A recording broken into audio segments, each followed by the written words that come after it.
Organized labor represented by Comrade Keisha Nyarira, ZFTU. Organized business represented by Mrs. N. Mukwewa.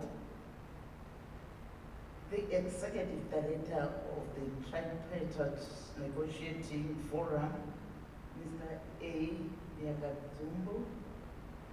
International Labour Organization Country Director, Ms. P. Masugu.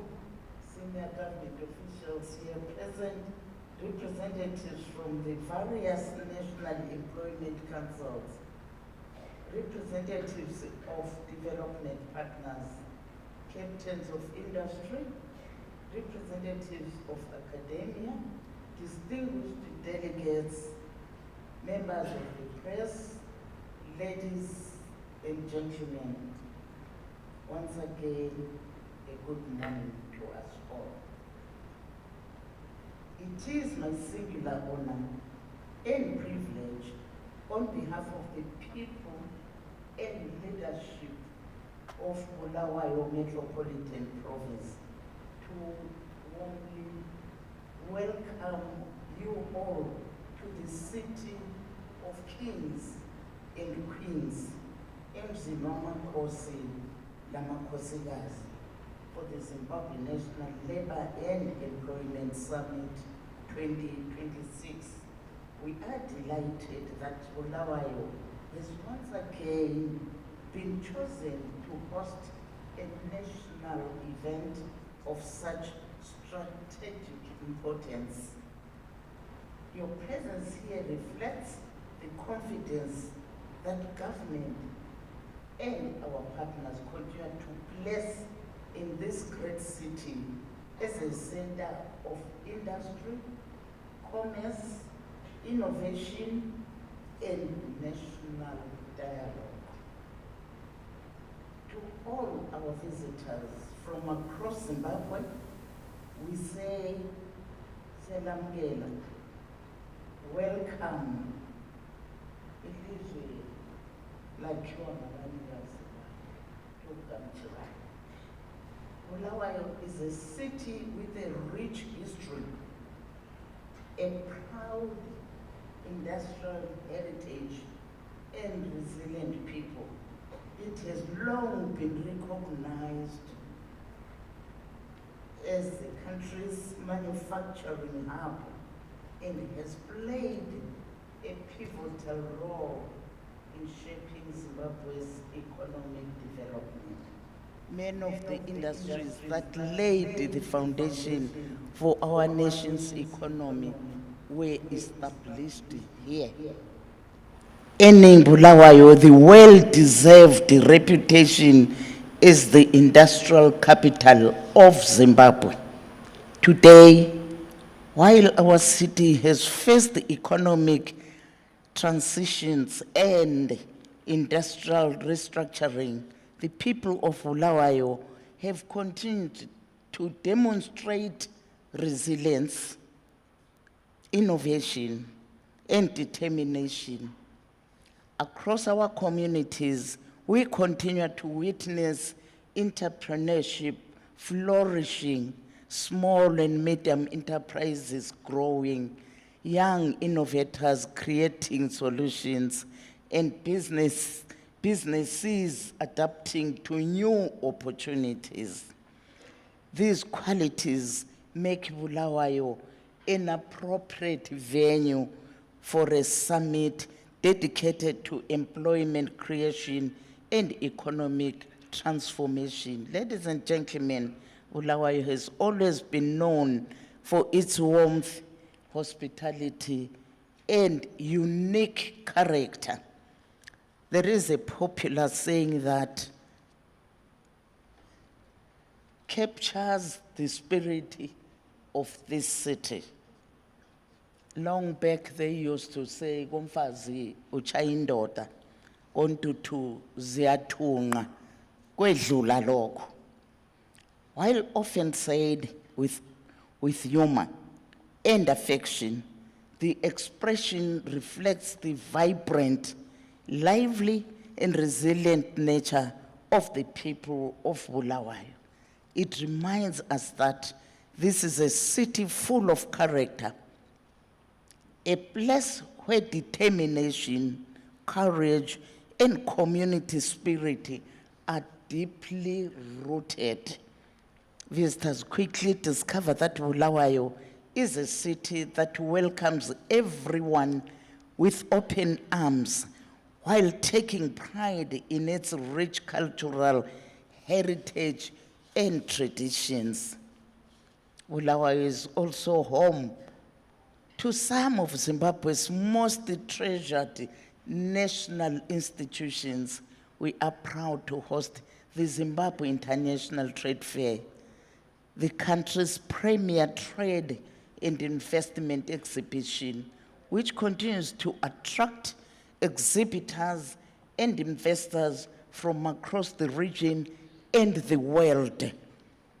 We are home to leading institutions of higher learning, including the National University of Science and Technology. We also have our college, the mining college, mining school, Bulawayo. For cutting and polishing, please send your children there. They will be professionals. These institutions, which continues to produce graduates, innovators, and innovations that contribute to national development. The choice of Bulawayo as the venue for the summit is therefore both symbolic and strategic. It is a recognition of the city's historical contribution to employment creation and an affirmation of its future role in driving industrialization, innovation, and inclusive economic growth. Distinguished guests, while you are here for this important summit, we encourage you to take a moment to experience the beauty, history, and culture that make Bulawayo unique. If you go to the museum, railways, you will see a coach, Baba, or president, during the liberation struggle. He played his part. You will see what happened when you go to railways museum. And also, we still have that coach, Keklari Rose. You can visit those sites. We invite you to visit the National History Museum of Zimbabwe, one of Zimbabwe's most important cultural institutions. The museum offers visitors an opportunity to explore the country's rich natural history, wildlife, ecology, geology, and cultural heritage. It stands as a reminder of Zimbabwe's extraordinary resources and the importance of preserving our heritage. We also invite you to explore the Kami Ruins National Monument, a UNESCO World Heritage Site located near Bulawayo.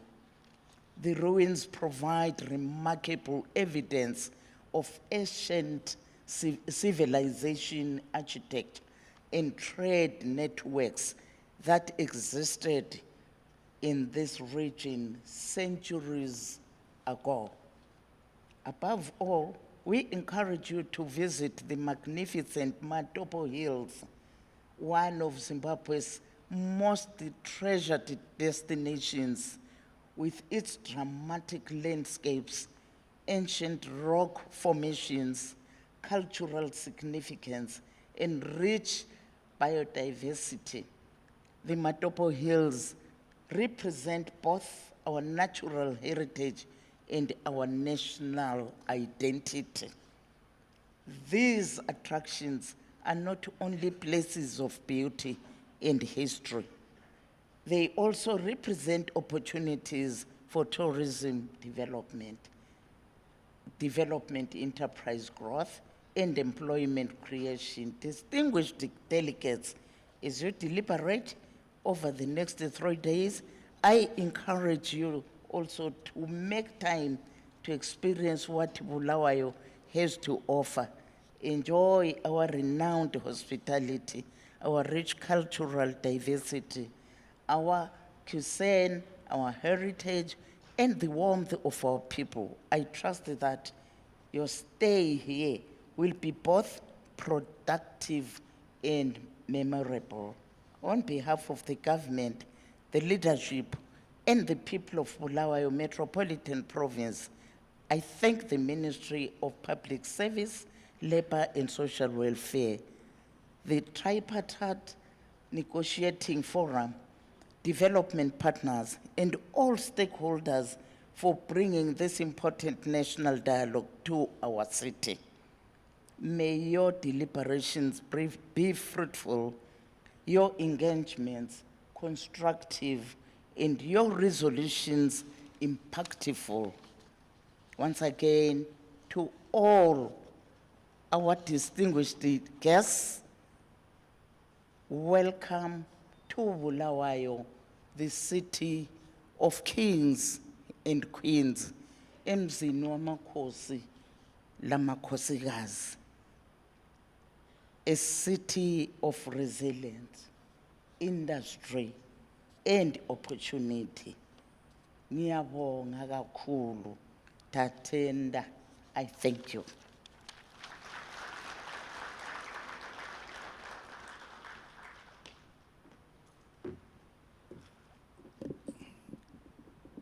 Thank you, Honorable. Thank you very, very much. I think let's give a big round of applause. I would like also to mention that she has always been supportive of our activities in the ministry. We are very grateful for that. And right now, we have been welcomed to the Bulawayo Metropolitan Province, so we'll be free to mix and mingle, to deliberate on our program, and enjoy our sessions. Thank you very much once again, Honorable Minister. We have our social partners in the TNF that we have given an opportunity for them to give some remarks before we have the keynote address. So I'm going to ask at this particular time the leader of organized labor, Comrade Kenya Shamiarira, to come and give those remarks. Thank you. Please give him a round of applause.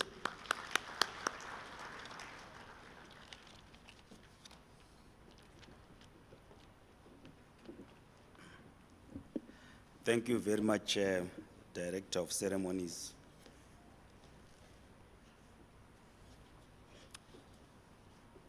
Honorable Minister,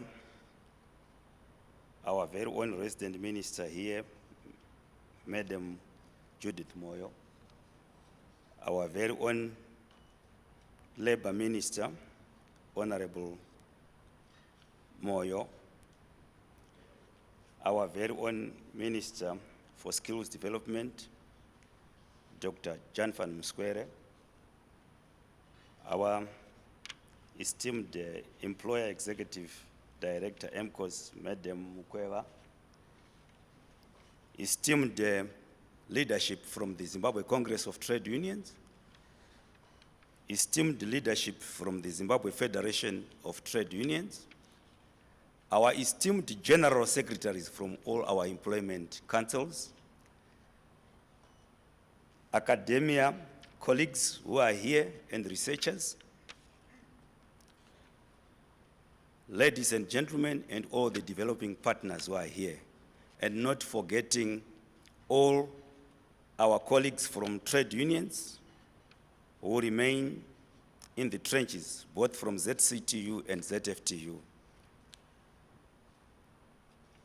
Colleagues, I stand before you today on behalf of organized labor, the voice of the working class in Zimbabwe to extend our warm fraternal greetings and unwavering solidarity to all social partners gathered at this important National Labor and Employment Summit, which come as a result of visionary prowess that is being put to the TNF since its promulgation into an act by Nyakadzumbu, our executive director, and the team.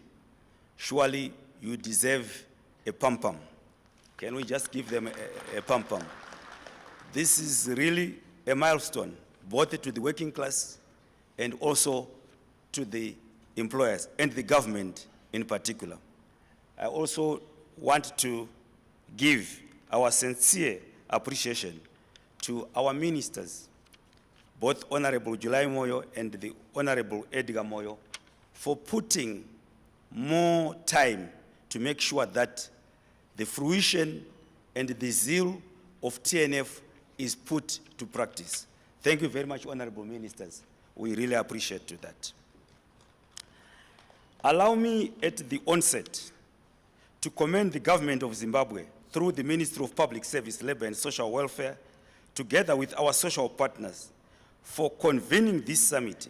It comes at a pivotal moment as Zimbabwe transitions into the implementation of the National Development Strategy 2, NDS2, which we are all familiar to.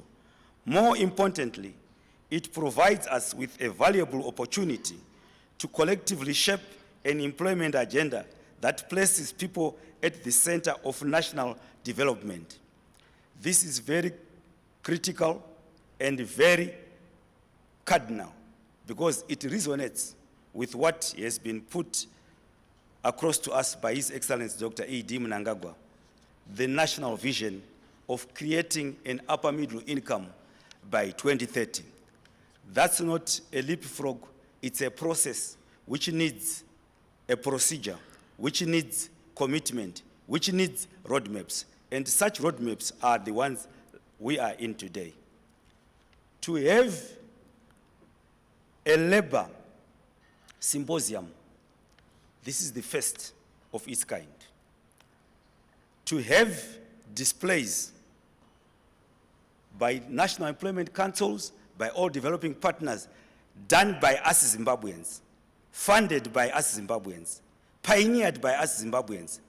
It's a sign that we are waking up from slumber, and really we have got a destiny that will be emulated by other SADC countries.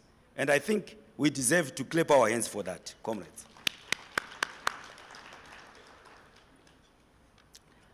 The theme of this summit, building better jobs, advancing employment creation, green jobs, skills development under NDS2 could not be more appropriate. It speaks directly to the aspirations of millions of Zimbabweans who are looking not merely for employment, but for decent, productive, and sustainable work. To us as organized labor, we remain cognizant to the fact that the measure and success of NDS2 will not simply be mathematical growth of gross domestic product. Rather, it will be the tangible improvement in the lives of ordinary Zimbabweans and their families. Employment is not merely an economic statistics. Employment is dignity. Employment is social justice. Employment is family security. Employment is national development. These are cardinal, and these are our revolutionary traits that we seek to endure, to undertake, and to have this as our national hymns to each and every Zimbabwean, which will also resonate again with the clarion call always made by His Excellency Dr. E.D. Mnangagwa. Nyika inovakwa nevene vayo. Vamwe voti nyika inovakwa nevaridzi vayo. We are our own liberators. Organized labor notes encouraging progress Zimbabwe has made towards microeconomic stabilization, we acknowledge the positive assessment by both the World Bank and the International Monetary Fund, which recognize improvements in macroeconomic management and project continued economic recovery, supported by stronger performance in sectors such as agriculture and mining. We recognize that the macroeconomic stability is an indispensable foundation for sustainable investment, enterprise development, and long-term economic growth. However, macroeconomic stability, while it is necessary, it is not sufficient. Honorable Ministers, when we talk of macroeconomic growth, it must not be seen leveraging to one side, particularly to government alone. It must cut across to everybody. Employers must benefit. They create ease of doing business to workers who are the vanguard of the economy. We must see total human dignity evolving. Decent wages, treatment of workers in line with the labor laws, in line with the NEC statutes. We cannot and never shall we allow to have a would-be employer, whether outside or inside, politically connected or not politically connected, to toil, maim, harass our working class, taking them as cheap slavery. We will be just doing a disservice to all these efforts. And this must be stopped. I am glad, Honorable Minister, for Bulawayo. Bulawayo used to be the hub of industry. And Bulawayo, we are not talking of Bulawayo Metropolitan alone. We are talking of 1K, wherever game reserves mines, but they are a sorry state. We need, it's high time we take a radical move to have inspections. Any employer who doesn't agree to work with the dictates of the NECs, of the labor laws, and of our constitution, pack your bags and go. Abahambe. Abahambe. Why should we keep them? Abahambe.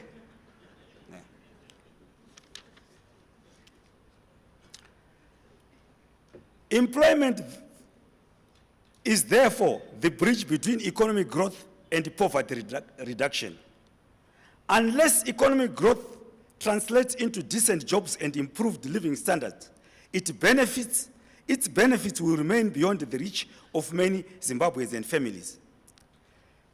Behind these encouraging economic indications lies everyday reality confronting Zimbabwean working class. Many workers continue to earn wages far below what is required to meet the basic needs of their families. While many workers continue to earn below USD 250 per month, the poverty datum line has approached USD 600. On that one, Honorable Minister, we already set a precedent. This 150 that it was now. What stops us to just bring about a new minimum wage that will be used as a set benchmark by all NECs? We need to do that. TNF, we are there. All these guys, they are all there. Let's not be complacent. That's becoming very unrevolutionary. And that's becoming very anti-president. If the president wants all his people to get to the upper middle income economy, someone, an NEC, an employer, or a minister wants the workers to earn below poverty datum line, earning a slave wage. What is that? Who charge you with treason? Yeah. No nation can build a competitive, productive, and industrialized economy on the backs of underpaid, hard-working workers. Every day, millions of Zimbabweans work up not because they have formal contracts of employment, but because they possess extraordinary resilience and determination. They are market traders, transport operators, home-based producers, cross-border traders, artisans, street vendors, small-scale manufacturers, and countless entrepreneurs who continue to sustain families and communities despite difficult economic circumstances. These are citizens not operating outside our very own economy. They are the economy. They are the makers of the economy. Organized labor is therefore deeply concerned by recent developments where we see some unilateral declaration of policies, some unilateral silo operations that does not involve TNF. TNF must be involved in most of all these policy developments. It is key. It is the cardinal compass for development of our own nation. We are resourced now with workers, honorable ministers, who have got PhDs. I just don't want to be called doctor. I am a comrade. They are all skilled, learned. So this is an endowment which we must grab with all hands and utilize it. Honorable Minister was just telling me that she had a problem with her leg and she was treated in South Africa, in Port Elizabeth. And she was surprised that the team of doctors who are there, people who are doing wonders to contain and maintain our health, are the Zimbabweans. So why should we lag behind? Sure, are we a country that can be looked upon? Malawi to South Africa, we are far above that. We have got the environment, the resources, and the human personnel. Organized labor emphasizes more on effective social dialogue. Genuine dialogue requires transparency, trust, timely, and constructive. Lastly, though not the least, creation of jobs requires preparing our people for the future of work. Artificial intelligence, automation, and digital technologies transforming workplaces globally is now a thing in our midst, and it will live with us for a very, very long time, as long as men and women on earth. I thank you. God bless you.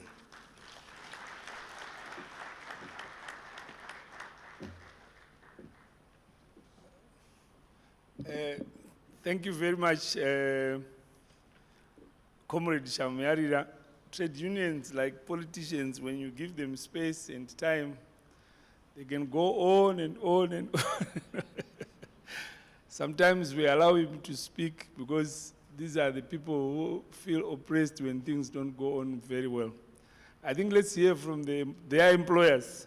Ms. Mkwewa is the Executive Director of the Employers Confederation of Zimbabwe, and she's going to represent organized business. Thank you, Ma'am Mkwewa.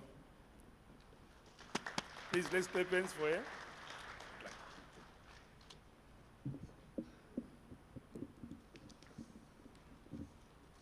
Good morning, everyone.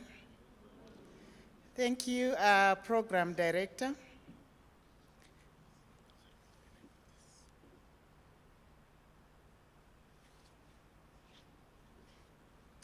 Allow me to start by recognizing our Minister of State here in Bulawayo, Honorable Mama Ncube.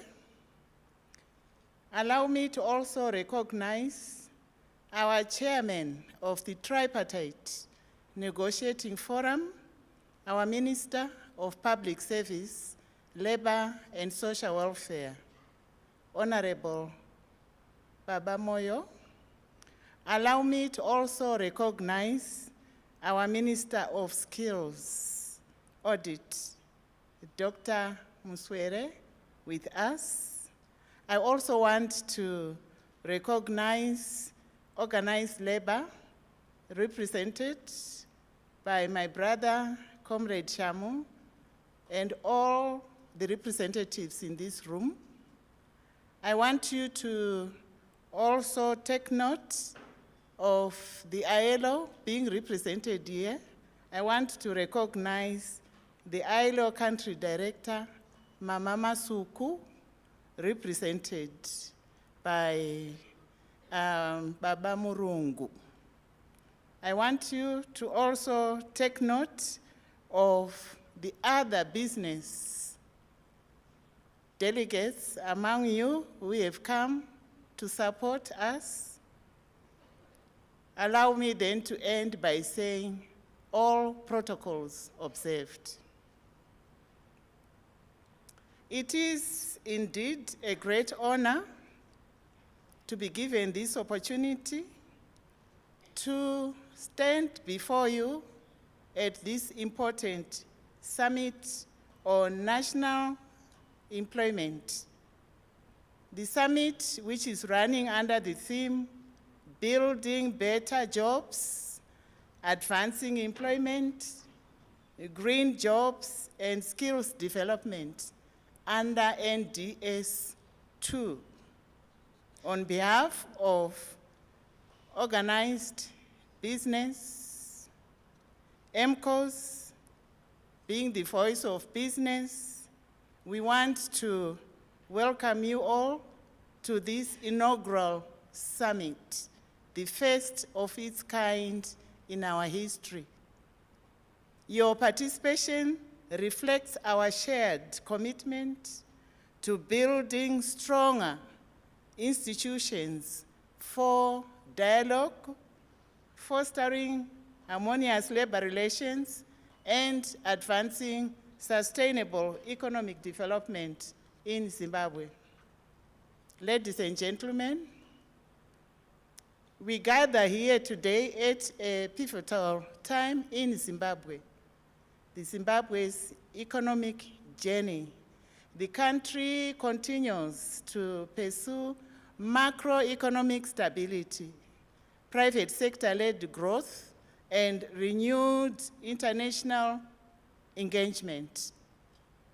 Recent economic reforms, together with Zimbabwe's staff-monitored program with the IMF, seek to consolidate economic stability, strengthen public financial management, and improve the investment climate. Join me in thanking the leadership and the policy direction that has resulted in the stability that we acknowledge and also observe in the country. A big round of applause. These efforts present opportunities for business growth, employment creation, and sustainable development, provided they are underpinned by stable and cooperative industrial relations. However, economic reforms are not enough on their own. Sustainable economic growth depends equally on trust, predictable labor relations, effective institutions, and a shared commitment by government, employers, and workers to come up with practical strategies to build better, decent jobs and address the skills mismatch in the labor market. This is why today's summit is both timely and necessary. Across the world, the nature of work is changing rapidly. Digitalization, artificial intelligence, platform-based work, climate transmissions, demographic shifts, and global economic uncertainty are transforming labor markets at an unprecedented pace. These changes are creating new opportunities for enterprise development while also presenting new challenges for employment regulation, workplace relations, and dispute resolution. Hence, the need for continuous engagement.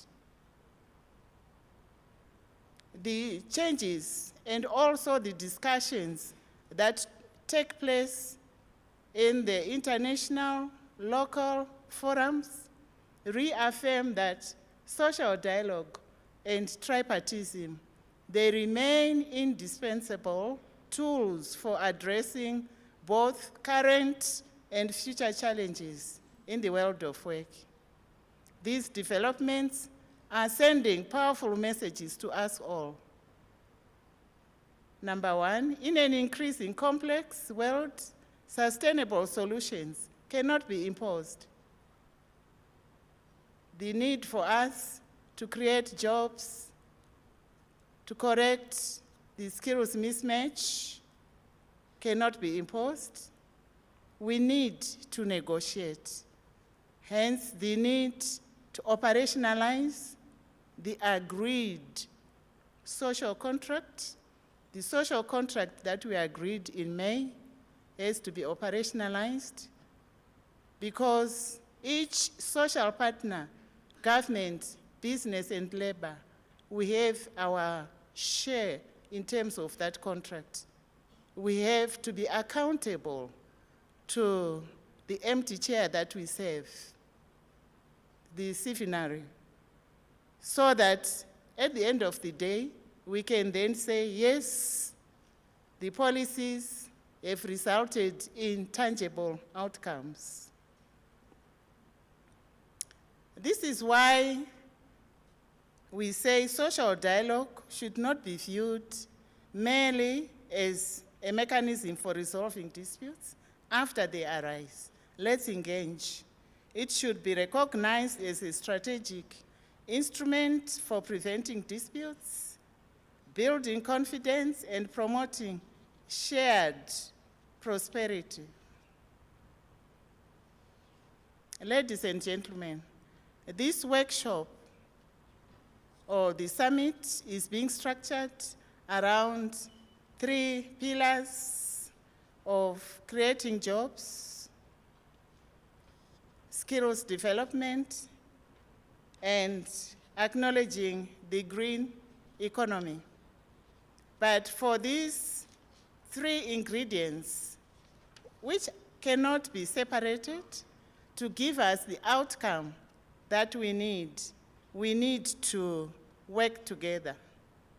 Allow me to say, if you look at green jobs and just transition, what is blocking us is not the intention, but perhaps we also need to sit down, negotiate, and come up with practical policies that address the high upfront costs associated with going green, the skills needed, and also the markets.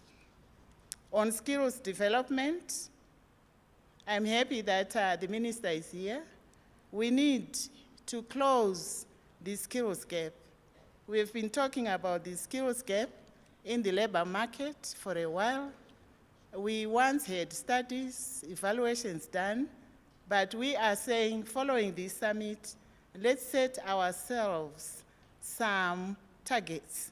If we say we want to close the skills gap, by when?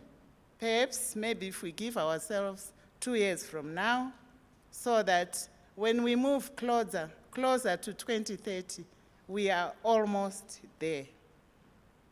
We need, in terms of skills mismatch, to work closely with the TVET institutions. We need the private sector to be also involved in the curriculum development so that the graduates that we continuously churn out of our institutions are also addressing our needs. I can see the director is moving. Okay. As employers, we reaffirm our commitment to meaningful social dialogue, responsible enterprise, and constructive engagement with all our social partners. We recognize that the prosperity of business, the well-being of our workers, decent work, decent jobs, decent wages, we recognize all that.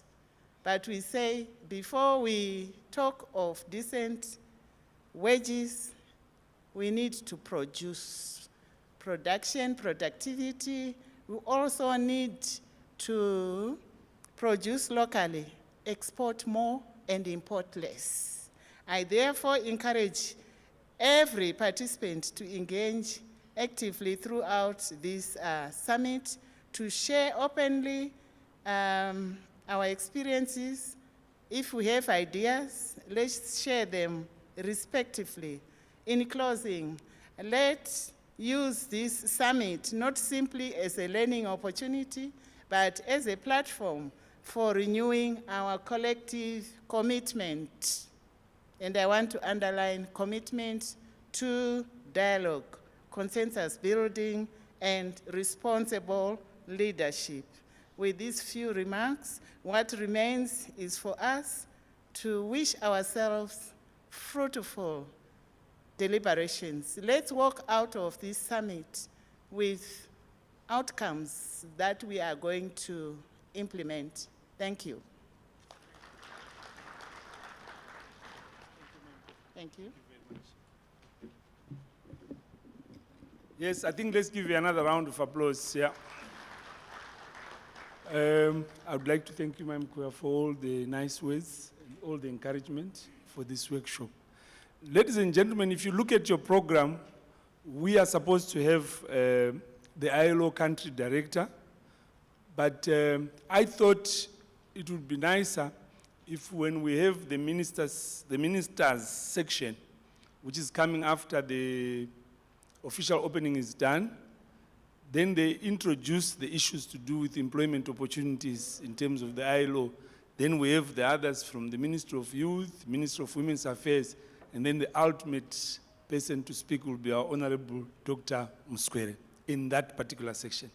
But right now, I am privileged, I think, to represent our Permanent Secretary, Mr. Pfungwakunaka, to introduce to you our Minister, our Honorable Minister of Public Service, Labor and Social Welfare.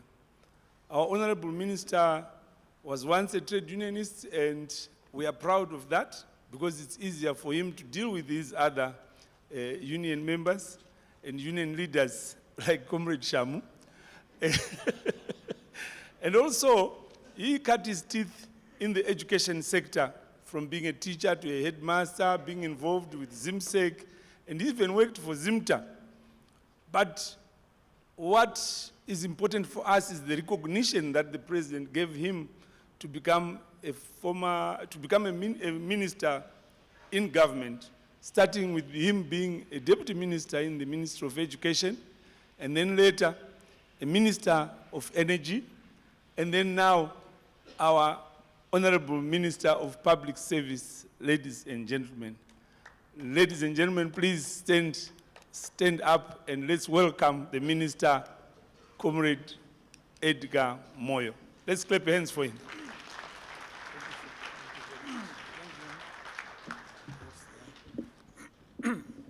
We may take your seats. The Honorable Minister of Bulawayo Metropolitan Province, Honorable Judith Ncube, here present.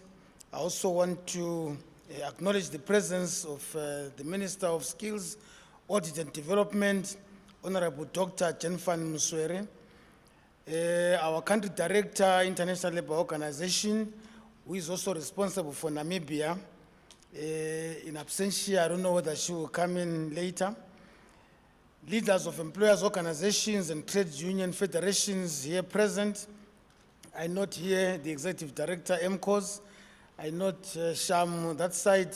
And when I was introduced, Director Vusani said, Comrade Edgar Moyo. If you say comrade, then you start fighting with Shamarira because he calls himself comrade. So he doesn't want anybody else. He's the comrade in the house. I also noticed a colleague of mine here, Aguneni, who is the president of Zimbabwe Teachers Association, ZIMTA. I also saw from ZCTU, the Secretary General, Marimo, and several other trade unionists who are in our midst. Representatives of development partners, captains of industry, members of the academia, distinguished delegates, members of the media, ladies and gentlemen. It is a profound honor and privilege for me to stand before you this morning to officially open the Zimbabwe National Labor and Employment Summit 2026. Ladies and gentlemen, Vision 2030 is not a distant aspiration. It is a living national mission, and employment sits at its very heart. A nation cannot claim prosperity while its people remain without decent work. A society cannot call itself developed while its youth remain idle and its women remain economically marginalized. It is for this reason that His Excellency has consistently reminded us that the economy must work for the people and that no one and no place should be left behind. This summit, therefore, is not merely a conference, it is a national moment. It brings together under one roof the architects of policy, the custodians of industry, the representatives of labor, our development partners, and the academia, united by a single conviction that decent work is the surest pathway out of poverty and the most durable foundation for social stability and shared national prosperity. Ladies and gentlemen, permit me to reflect briefly on the state of our labor market. Zimbabwe has in recent years recorded notable macroeconomic gains, relative currency and price stability, a rebound in agricultural output following successful climate-proofing programs, growth in mining and value addition, and a resurgent manufacturing sector. These gains matter, but government is under no illusion that macroeconomic stability on its own is sufficient. The true test of any economic policy is the number of decent jobs it creates and the quality of livelihoods it sustains. Our labor market continues to grapple with structural challenges that this summit must confront honestly. Informality remains high, with the majority of Zimbabweans earning their living outside formal regulated employment. Youth unemployment and underemployment remain a pressing national concern. Skills mismatches persist between what our training institutions produce and what industry actually requires. And too many of our women, despite their evident capability, continue to face barriers to full and equal participation in economic life. Government takes this responsibility seriously, and it is precisely why this summit has been convened on the theme of building better jobs rather than simple more jobs. Distinguished delegates, Zimbabwe has now transitioned from the first National Development Strategy to the second, NDS2. This transition is not a mere change of document title. It represents a deliberate evolution in our national development thinking, from stabilization towards inclusive employment-rich and sustainable transformation.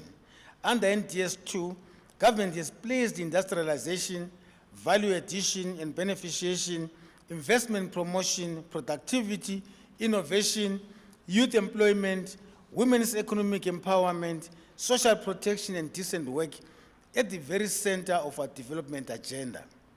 Every policy instrument, every investment incentive, and every public program must now be assessed not only by its contribution to gross domestic product, but by its contribution to productive and decent employment. Distinguished delegates, allow me to speak candidly. Investment that does not translate into jobs is incomplete investment. Growth that bypasses the ordinary worker is incomplete growth.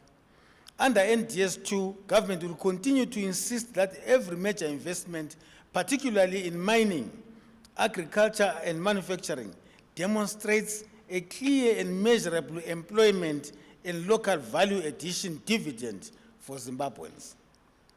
It is in this context that I'm pleased and indeed proud to announce to this summit a milestone of profound national significance. Cabinet has since approved 2 landmark instruments, the National Employment Policy 2026 to 2030 and the National Formalization Strategy. Together, these instruments establish a comprehensive, legally grounded framework for promoting decent work across every sector of our economy. Let me be unequivocal about what this means. These policies mark a decisive and deliberate shift in national focus from merely generating jobs to actively improving the quality, safety, and security of employment for every single Zimbabwean worker. Ladies and gentlemen, the TNF brings together, that is the tripartite negotiating forum, brings together government, organized labor, organized business as equal social partners around one table to negotiate in good faith the difficult questions of wages, productivity, industrial relations, social protection, and economic policy. Over the years, the TNF has matured into a resilient and credible platform for consensus building, and I wish to commend the leadership of both organized business and organized labor for their continued good faith participation in this process, even where positions have at times differed sharply. At this juncture, allow me to speak on a matter of considerable national significance. Through the tripartite negotiating forum, government, organized business, and organized labor have over the past period worked closely together to develop a national social contract for Zimbabwe. This social contract is currently before Cabinet for its consideration and approval and represents a landmark shared commitment by the 3 social partners to industrial peace, enhanced productivity, decent work, responsible and inclusive investment, and broad-based economic growth. Once approved by Cabinet, the National Social Contract will provide Zimbabwe with a comprehensive, jointly owned framework of mutual obligations. It will set out what government commits to deliver, what organized business commits to uphold, and what organized labor commits to support in pursuit of a stable, productive, and mutually respectful world of work. It is in every sense a social compact for shared national responsibility in the service of Vision 2030 and NDS2. Ladies and gentlemen, we meet at a time when the very nature of work is being reshaped before our eyes. Artificial intelligence, automation, digitalization, and platform-based work are transforming labor markets across the globe, and Zimbabwe cannot and must not stand at the margins of this transformation. Government's position is clear. We shall not resist this technological wave, for that would be futile and self-defeating.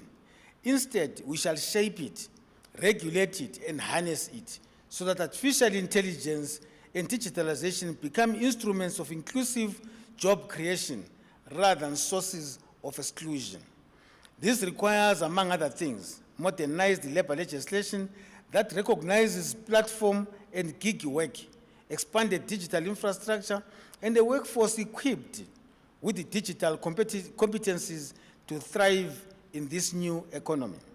I look to this summit to generate concrete, implementable recommendations on precisely how Zimbabwe should regulate and harness these emerging forms of work. As we look to the future, we must also reckon honestly with the reality of climate change and its implications for the world of work. Renewable energy, climate-smart agriculture, sustainable manufacturing, waste management and recycling, ecotourism, and environment rehabilitation all present fertile ground for the creation of decent green jobs that we are all aspire for. Government is committed to ensuring that Zimbabwe's transition towards a greener economy is a just transition, one in which no worker, no community, and no sector is abandoned in the process, and in which new green industries are deliberately structured to absorb our growing and youthful workforce. I therefore urge the summit to give due prominence to green jobs, not as a peripheral environmental concern, but as a mainstream employment strategy central to our national development trajectory. Ladies and gentlemen, none of these ambitions, whether in digital innovation, green industry, manufacturing, or beneficiation, can be realized without a workforce equipped with the right skills. Government therefore continues to prioritize the transformation of technical and vocational education and training, TVET, as a central pillar of our human capital development strategy. Allow me to emphasize skills development is not an event. It is a continuous national discipline, and I expect this summit to chart a clear pathway for aligning our TVET architecture with the employment priorities of NDS 2. I wish at this point to pay particular tribute to the National Employment Councils, our NECs, which operate at the coalface of industry across every sector of our economy. The NECs remain indispensable institutions for negotiating collective bargaining agreements, resolving workforce disputes, promoting occupational safety and health, and fostering the industrial harmony without which no enterprise can sustainably grow or create jobs. Distinguished delegates, we cannot speak credibly about employment in Zimbabwe without speaking about small and medium enterprises, SMEs. These remain the largest source of livelihoods for our people, yet the majority continue to operate informally, outside the reach of regulation, finance, social protection, and public support. Government remains committed to accelerating the formalization of our SME sector, not as a punitive exercise, but as a pathway to access to finance, market opportunities, social security coverage, and long-term business growth. We must simplify registration processes, expand access to affordable capital, strengthen business development support services, and create genuine incentives that make formalization the national and attractive choice for every entrepreneur. A vibrant formalized SME sector is one of the surest routes to mass employment creation in our country. A call to action. I challenge every delegate in this room to leave this summit not with another list of recommendations, but with concrete, time-bound, measurable commitments. Government commits to its part. I ask organized business to commit to its part in investment, job creation, and decent working conditions. I also ask organized labor to commit to its part in productivity, discipline, and constructive engagement. I ask our development partners to commit to sustained technical and financial support, and I ask academia to commit to producing graduates equipped for the economy we are building, and not the economy of yesterday. As we look to the future, I'm persuaded that Zimbabwe possesses everything required to build an inclusive, resilient, and competitive labor market, abundant natural resources, a young and dynamic population, mature institutions for social dialogue, and above all, a government firmly committed to placing employment at the center of national development. I wish to express my sincere gratitude to the Tripartite Negotiating Forum, our social partners in organized business and organized labor, the International Labour Organization, our development partners, and every institution and individual who has worked tirelessly to make this summit possible. Distinguished delegates, ladies and gentlemen, the eyes of the nation are upon us. Let us rise to the occasion. Let us work together in the spirit of ilizwe lakhiwa ngabanikazi balo to build a labor market that is inclusive, productive, resilient, and capable of delivering decent work and shared prosperity for every Zimbabwean in line with Vision 2030. I wish you fruitful and productive deliberations over the coming days. It is now my singular honor and privilege to officially declare the Zimbabwe National Labour and Employment Summit 2026 officially opened. I thank you.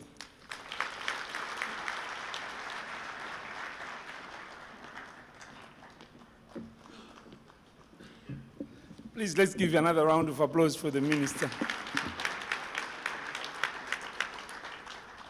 Honorable Minister, thank you for the message.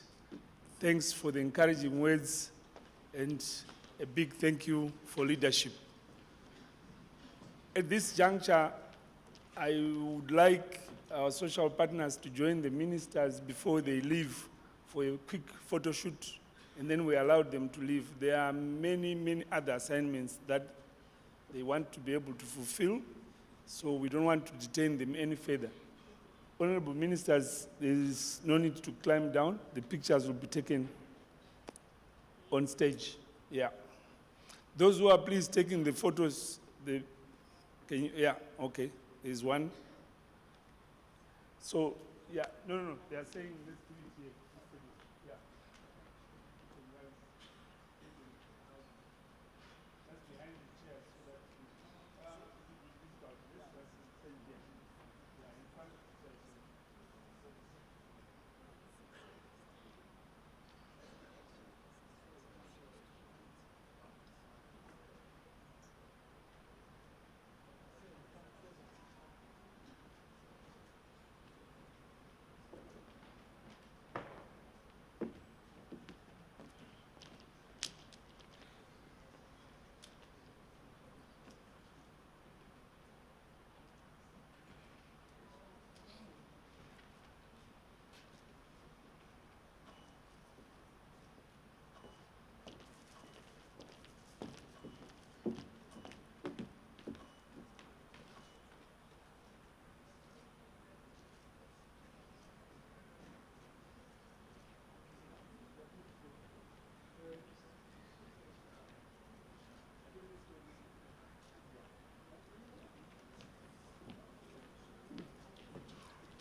Thank you. Thank you.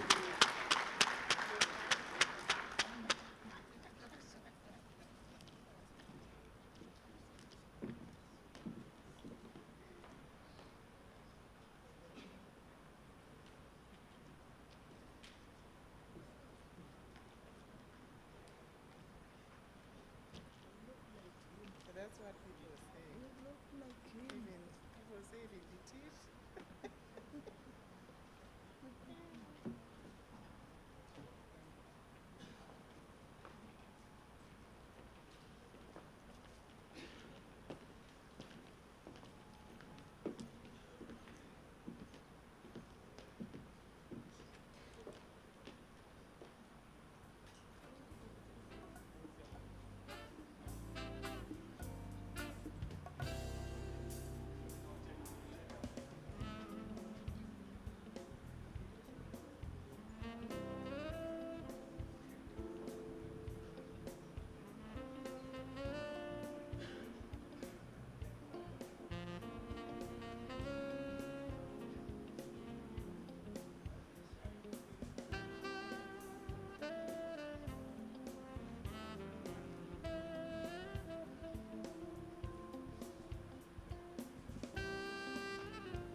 Right, let's move on with our program.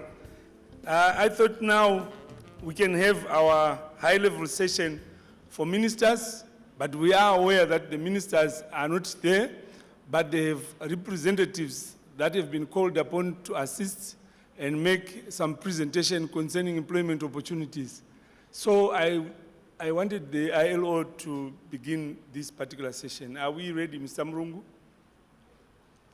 Huh? Please connect.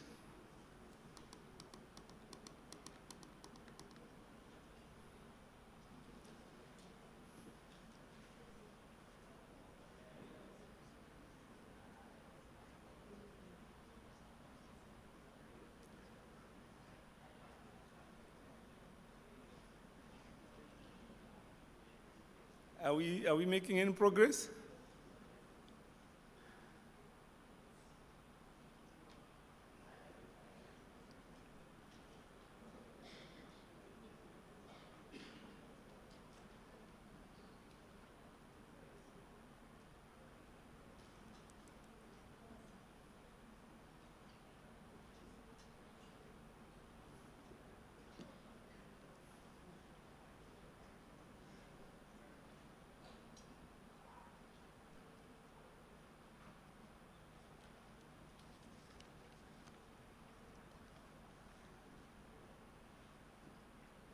Can you hear me?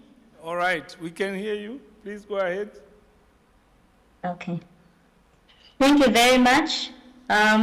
Maybe let me just write on all the protocols that have already been observed since the honorable ministers have left the room. Greetings from Harare. It is really a great honor for the International Labour Organization to participate in this inaugural Zimbabwe National Labour and Employment Summit. And on behalf of the ILO, I want to extend our sincere appreciation to the government of Zimbabwe, the Tripartite Negotiation Forum, and the tripartite partners for convening this very important platform for dialogue on employment and labor landscape in Zimbabwe. The ILO values its long-standing partnership with Zimbabwe in advancing social justice through decent work, and it remains committed to supporting national efforts to achieve inclusive and sustainable development.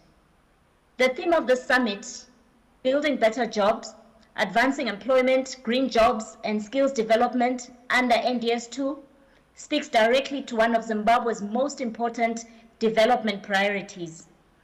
As the country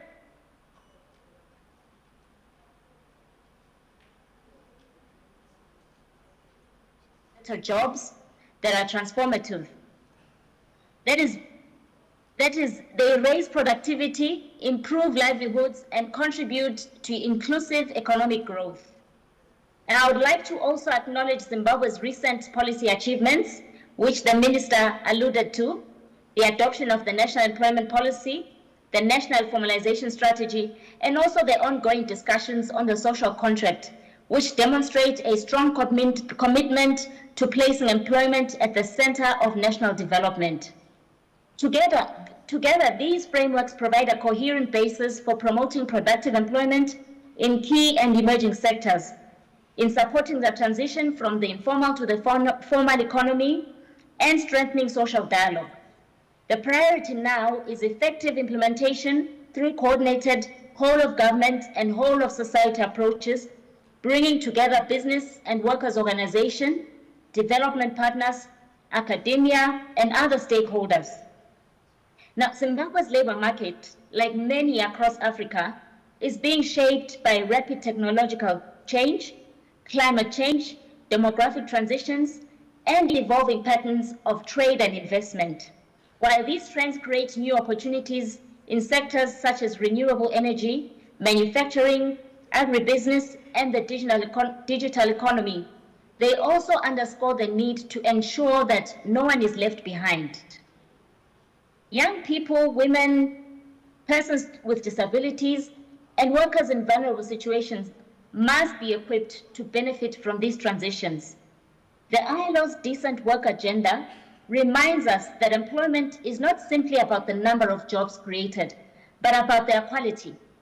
Decent work means productive employment undertaken in conditions of freedom, equity, security, and human dignity. It encompasses rights at work, adequate social protection, safe and healthy working conditions, equality of opportunity and treatment, and meaningful social dialogue. These are not only social objectives, but they are also essential drivers of sustainable enterprises, higher productivity, and resilient economies. Now, as Zimbabwe advances the implementation of NDS2, I think the following 4 priorities deserve particular attention.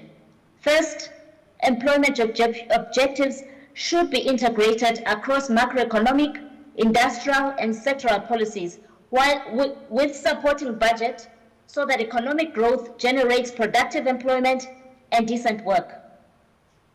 Investment in value addition, manufacturing, infrastructure, renewable energy, and sustainable enterprises will be essential to support structural transformation and employment creation.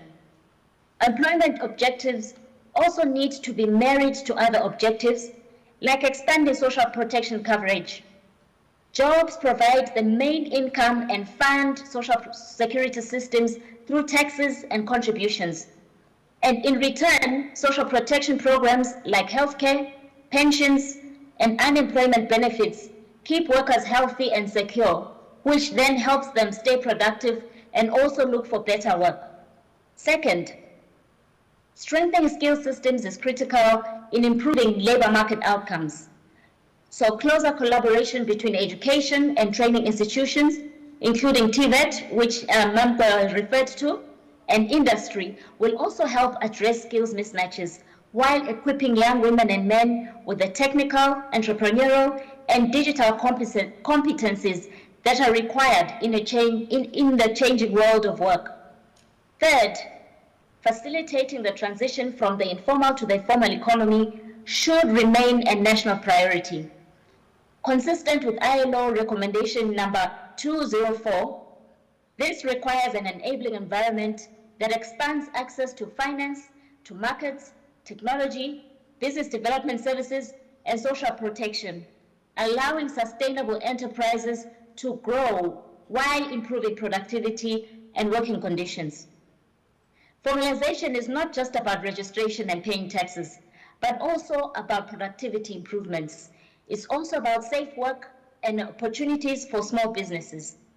And finally, effective social dialogue remains indispensable to sound labor market governance. Zimbabwe's tripartite institutions provide an important mechanism for building consensus, strengthening trust, and ensuring that employment and labor market policies and reforms are developed through consultation and shared responsibility. The ILO remains a committed partner to the government of Zimbabwe and the social partners as they implement these important reforms. Together, we have an opportunity to translate strong policies into tangible results and more productive enterprises, more resilient labor markets, and more decent work for all Zimbabweans. As I conclude, I wish you very fruitful deliberations and every success in this important summit, and I thank you.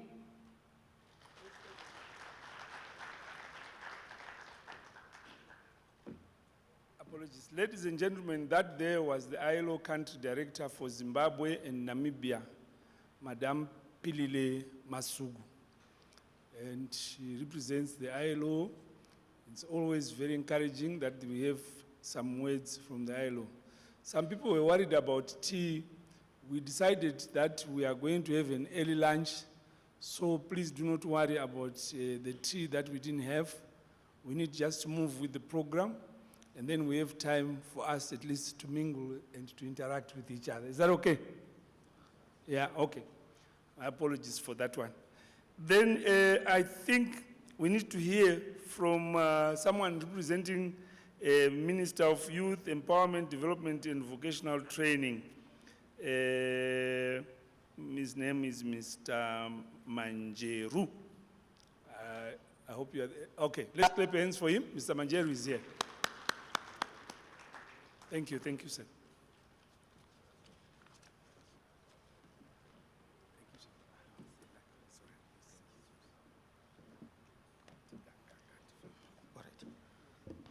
Thank you, Director of Ceremonies. Good afternoon to you all. All protocols observed. Ladies and gentlemen, it is my distinct honor to address this gathering at this Zimbabwe National Labor and Employment Summit 2026 on behalf of Minister of Youth Empowerment, Development and Vocational Training, themed Building Better Jobs, Advancing Employment, Green Jobs, and Skills Development under NDS2. If we want to build a resilient, prosperous economy, we must place our young people at the center of our development matrix. As we deliberate on the future of work and job creation, at this inaugural Zimbabwean Labor and Employment Summit, one reality stands out above all else. Our youth are not merely the workforce of tomorrow. They are the economic engine of today.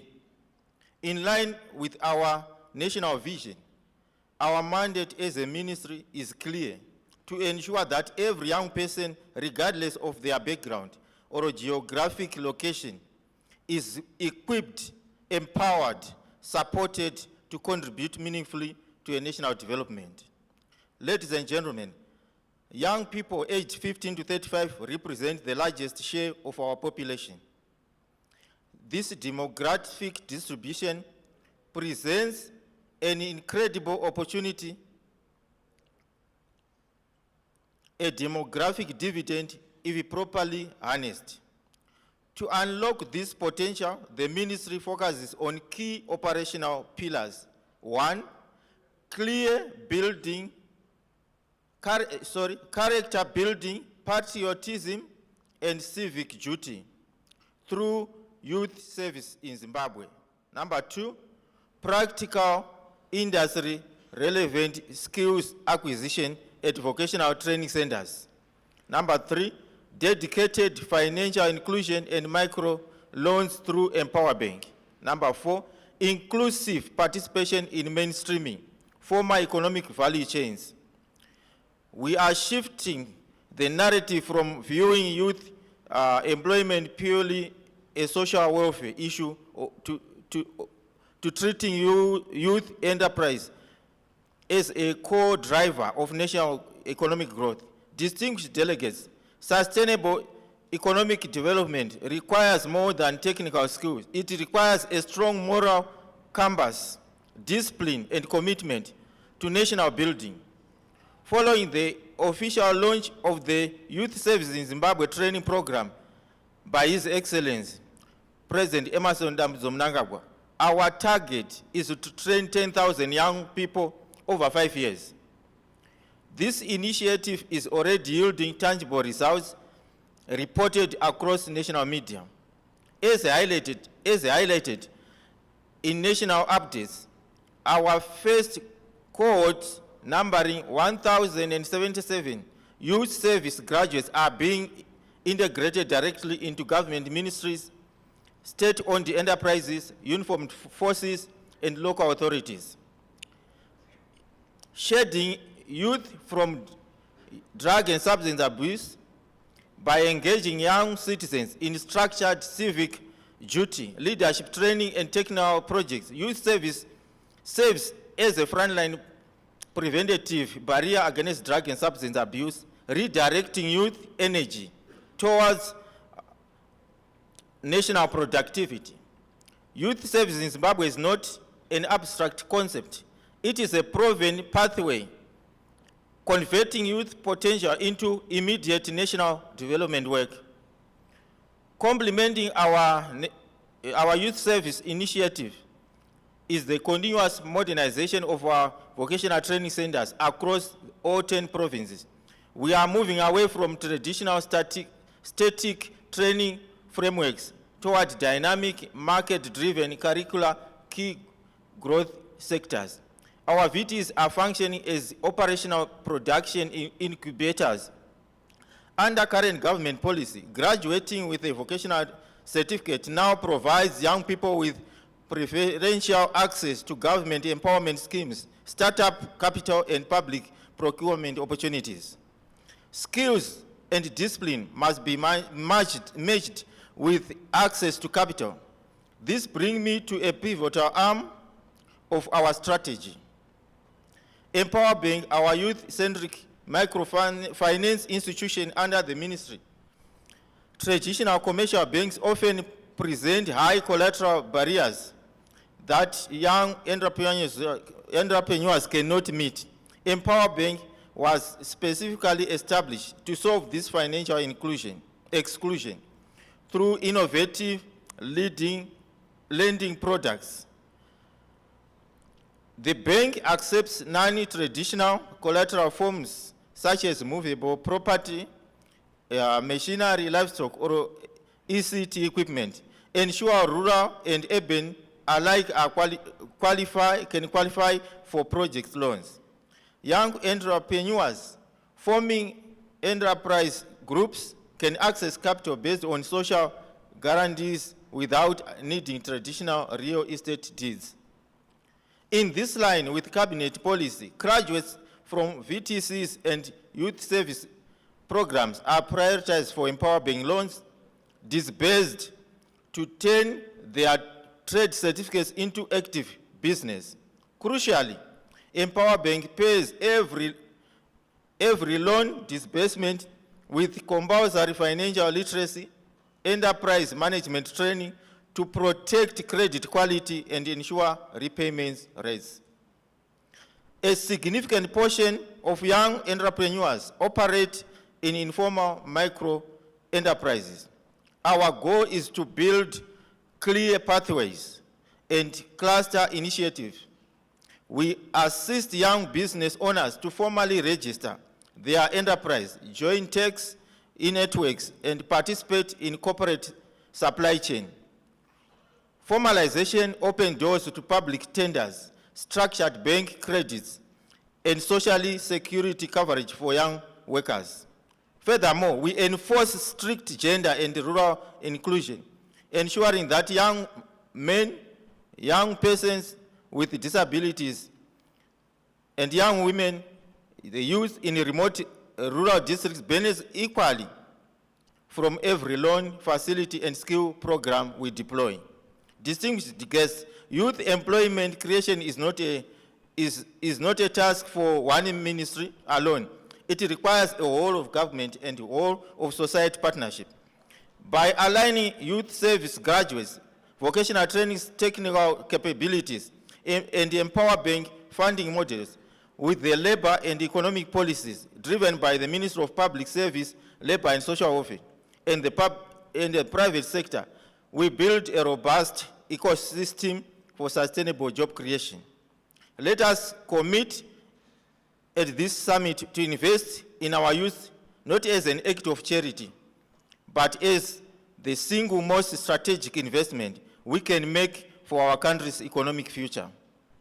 If we want to build a resilient and prosperous economy, we must place our young people at the center of our development matrix. Under the visionary leadership of the government, the National Development Strategy 2, NDS 2, 2026 to 2030 serves as a bold, actionable roadmap designed to accelerate economic transformation by placing young youth empowerment and job creation at the very center of national development. Through targeted investment in modernization, technical vocational training education centers, expanding digital innovation hubs, and institutionalizing school-to-work transition pathways, the administration is actively equipping young people with market-driven skills required for modern economy. This deliberate alignment ensures that high-value opportunities in agriculture, manufacturing, green energy, and digital economy are fully accessible to the nation youth-driving employment while unlocking unprecedented human capital. Furthermore, by championing inclusive economic empowerment, the government is fostering a robust environment where young people transition seamlessly from job seekers to thriving entrepreneurs. Guided by the principle of leaving no one and no place behind, the policy framework decentralizes access to low-interest capital, business incubation, and value addition integration right down to the community and ward level. This steadfast commitment not only fuels grassroots industrialization and sustainable livelihoods, but also reinforces national self-reliance, proving that active government stewardship, targeted youth inclusion are the ultimate catalyst for long-term social economic prosperity. I thank you.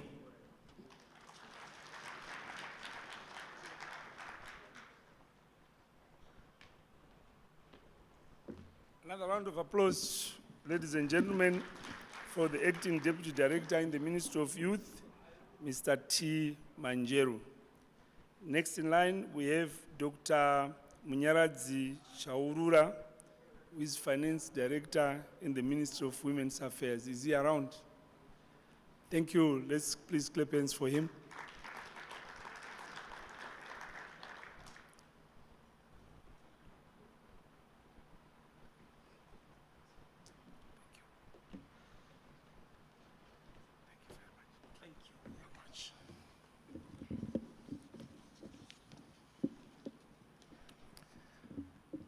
So thank you very much, Director of Ceremonies.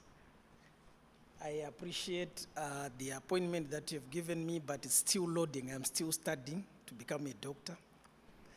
So from the Ministry of Women Affairs, Community, Small and Medium Enterprises, I would say good morning, ladies and gentlemen.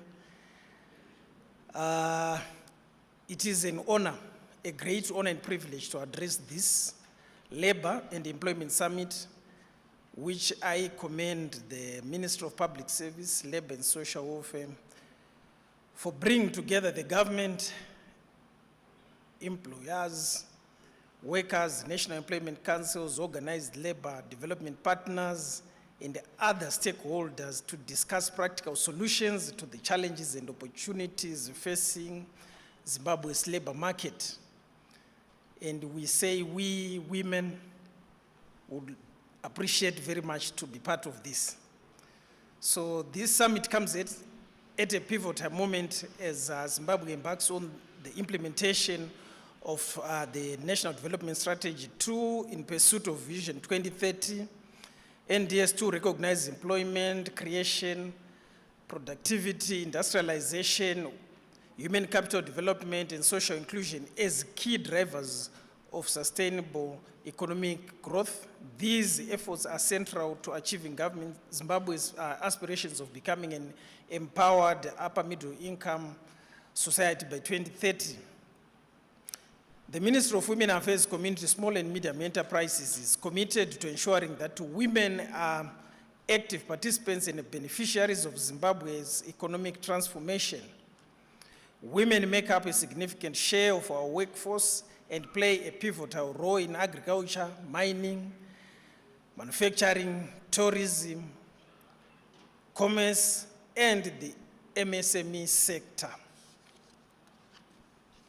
Distinguished participants, our ministry promotes women empowerment through entrepreneurship, development, skills training, business incubation, financial inclusion, market access, value addition programs, through the Women's Development Fund, which is within the ministry, and other empowerment initiatives, where thousands of women have accessed capital to establish and expand businesses, creating employment opportunities for themselves and others.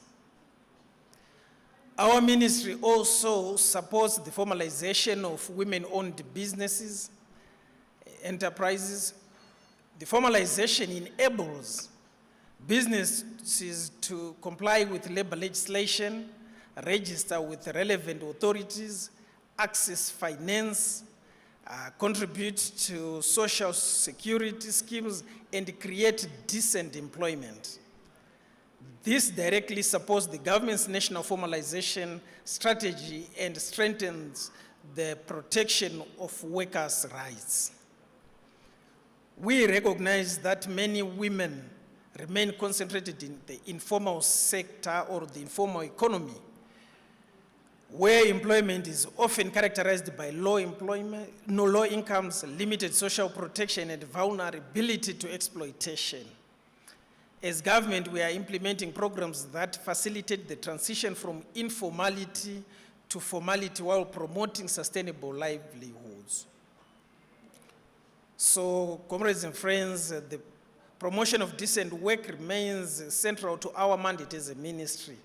Every woman deserves equal access to employment opportunities, equal pay for work of equal value, safe and healthy working conditions, protection against discrimination and harassment, and opportunities for career advancement. Again, our ministry also recognized the importance of addressing unpaid care work and domestic work, which disproportionately affects women and limit their participation in the labor market. Through policy advocacy and collaboration with the stakeholders, we continue to promote measures that reduce and redistribute unpaid care work responsibilities, thereby enabling more women to participate fully in productive employment. Zimbabwe cannot achieve inclusive economic growth without investing in women and young people. We therefore continue to support vocational training, digital skills development, innovation and entrepreneurship to prepare women to the changing world of work and the opportunities presented by emerging industries. Ladies and gentlemen, as we promote productivity and competitiveness, we must also strengthen social dialogue among government, employers, and workers. Constructive engagements remains essential for maintaining industrial harmony, resolving workplace disputes, and promoting compliance with labor standards. Our ministry is committed to collaborating with the Ministry of Public Service, Labor and Social Welfare, National Employment Councils, employers, organizations, workers' organizations, development partners to promote gender-responsive labor policies and create an inclusive labor market where no one is left behind. As we move towards an upper middle income economy by 2030, let us ensure the economic growth translates into decent jobs, equal opportunities, and improved livelihoods for all Zimbabweans, especially women, youth, and persons with disability. Together, we can build a labor market that is productive, inclusive, resilient, and founded on the principles of equality, social justice, and decent work. I wish you a fruitful deliberations and successful labor and employment summit. I thank you. Tatenda siyabonga.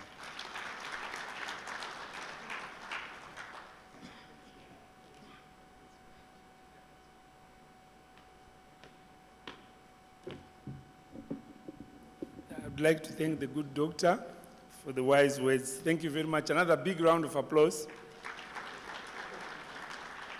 Ladies and gentlemen, no one ministry in our country is going to be solely responsible for creating employment. That's the reason why we called so many other ministries. This is a task that we should all participate in order not only to create the regulatory framework, but also the legislative framework for employment opportunities to be created in our country. There are many sources of employment. It can be through investors coming from outside or through ourselves investing in our rural communities where we come from to try and show that the little that we earn in our urban areas, we can invest out there. And also, employment can be created through the informal sector. After all that we have heard, I wanted us to listen last from our Honorable Dr. Janfan Muskwere. We're still holding interviews. Are we succeeding? It's coming? Hey? He's still being interviewed. Are there any comments that people would like to make maybe while we wait for the minister? Anything anyone can say? Where's our roving mic?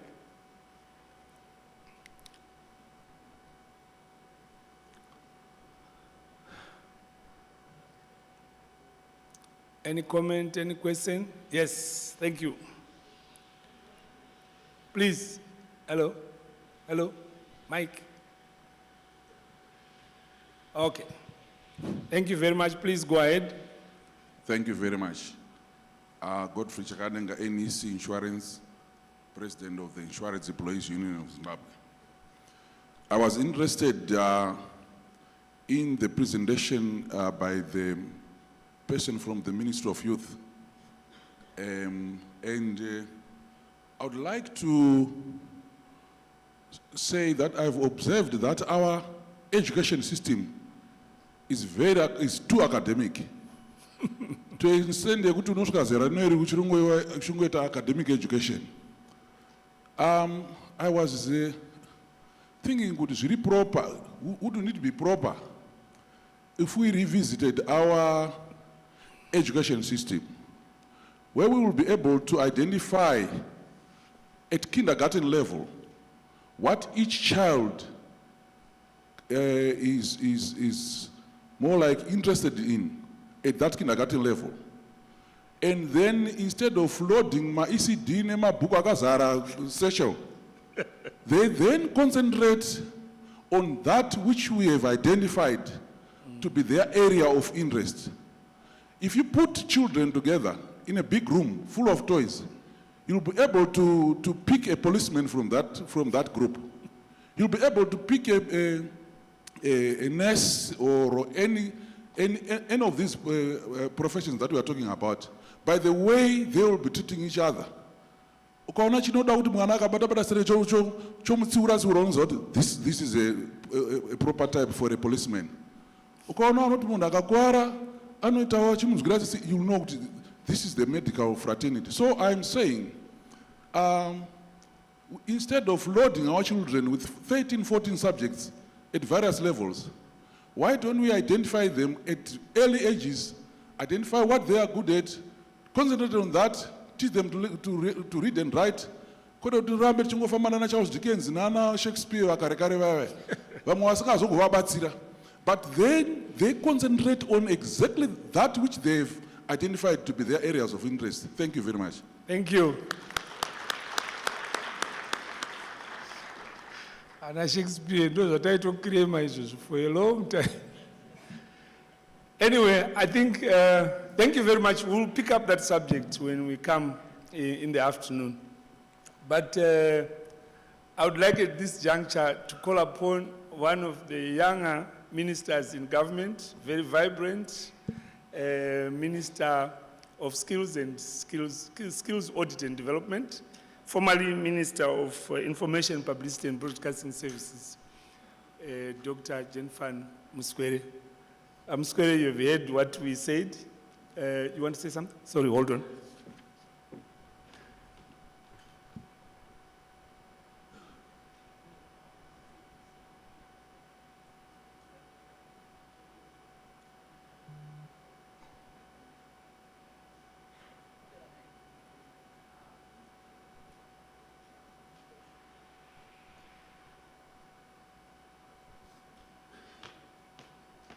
The minister thinks his comments were very good.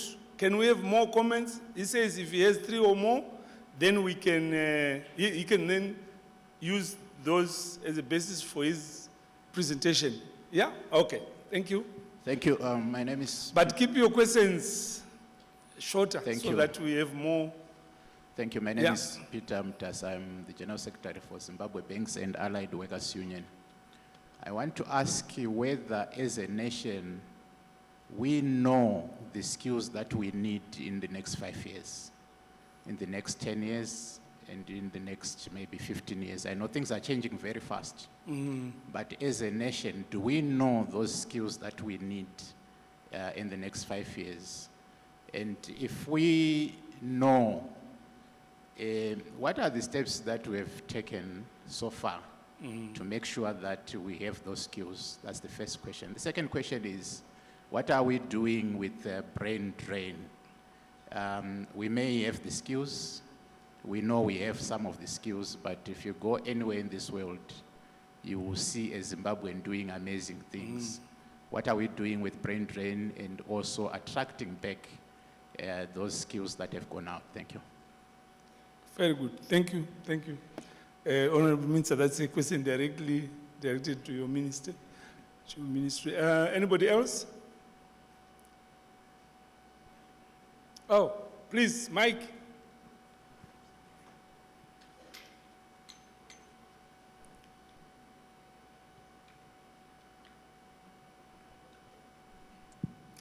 Ray, you can come after. Yeah, all right. Thank you very much. Good afternoon. You can say who you are and where you're coming from. Okay. Makaure James, Provincial Chief Employment Officer, Mashonaland and Central. Thank you. Yes. Yeah, mine is, maybe I will start by a comment, then, yeah, of course, I have a question. Yeah, my comment is on our employment, our National Labor Employment Summit. I think, just like the director has said, it's a first of its kind. And I wish we could also make sure that we continue doing this. It's very important and it's very crucial. I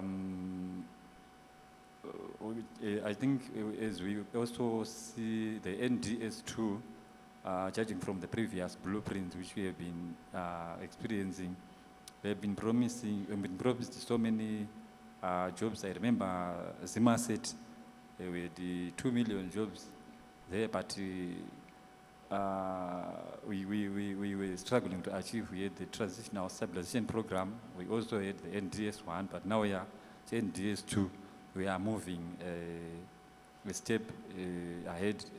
I think we are going the right direction with regard to employment. But then my question is specifically on the inclusion of persons with disabilities.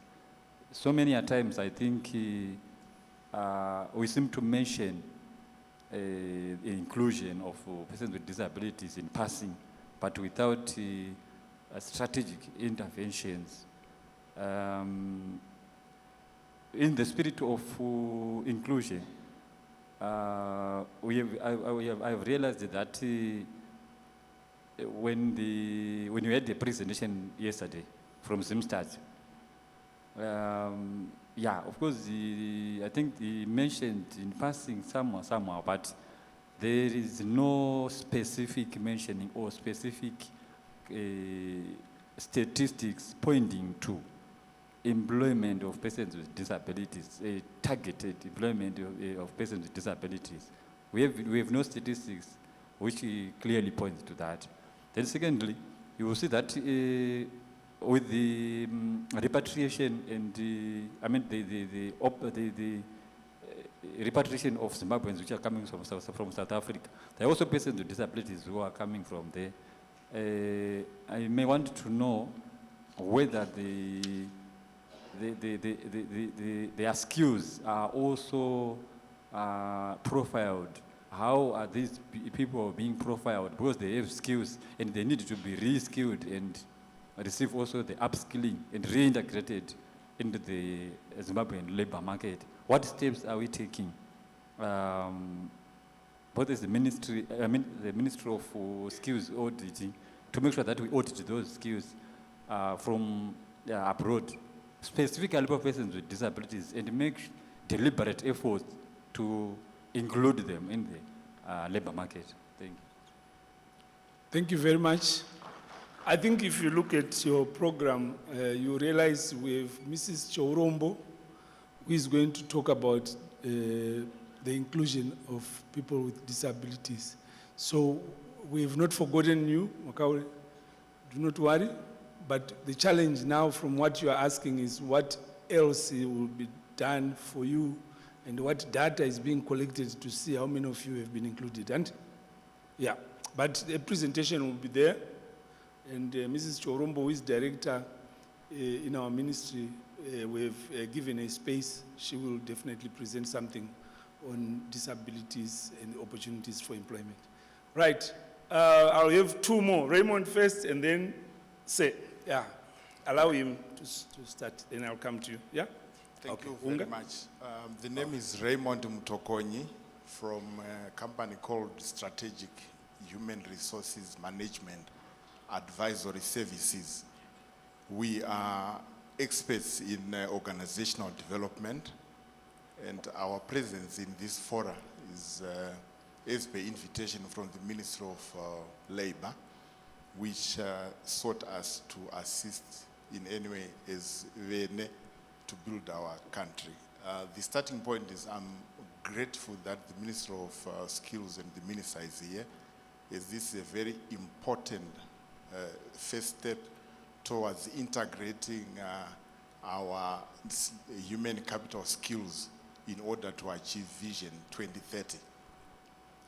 The fact that the various ministries, as per the director's statement here, are present signifies the importance of realizing the need for doing something which essentially is skills development. From where we're coming from, we're not sure if the structures that we use, even the job descriptions or evaluation, requires reigniting or assessment to see what is it that we require as a nation and how do we build competencies to achieve productivity.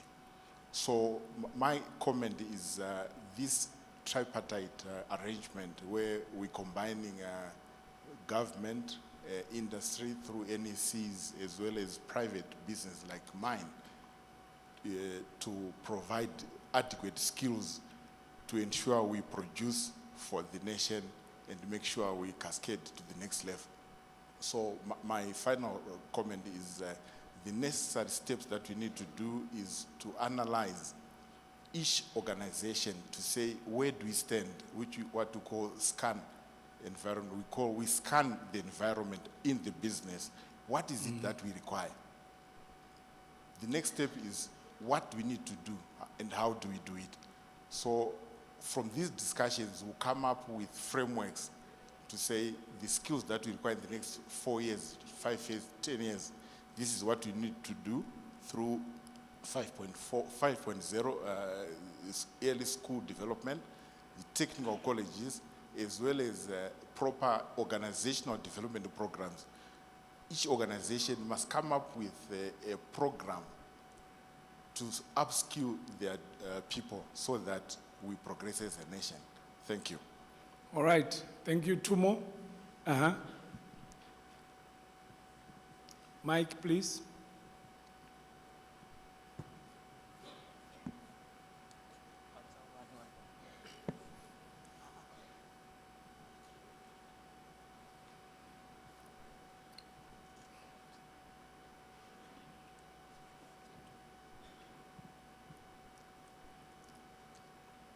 Hello.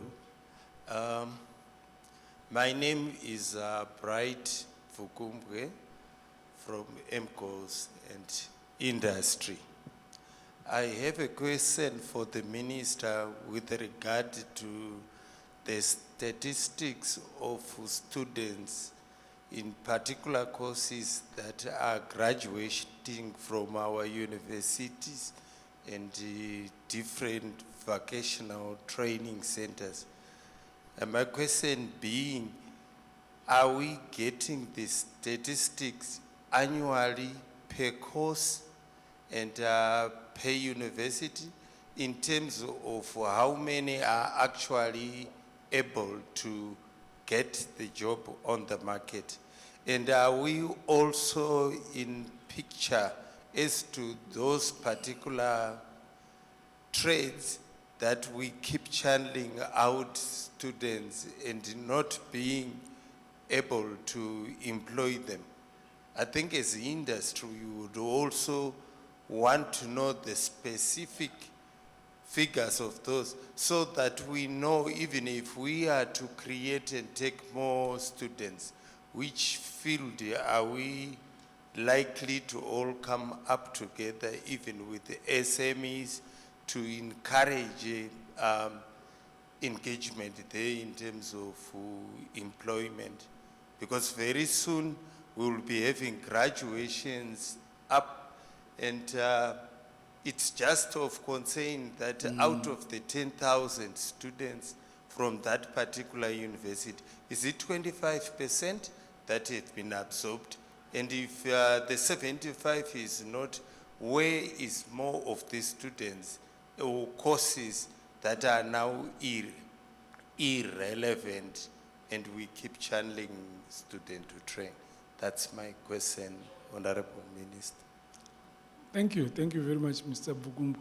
Mr. Hunga, the last question.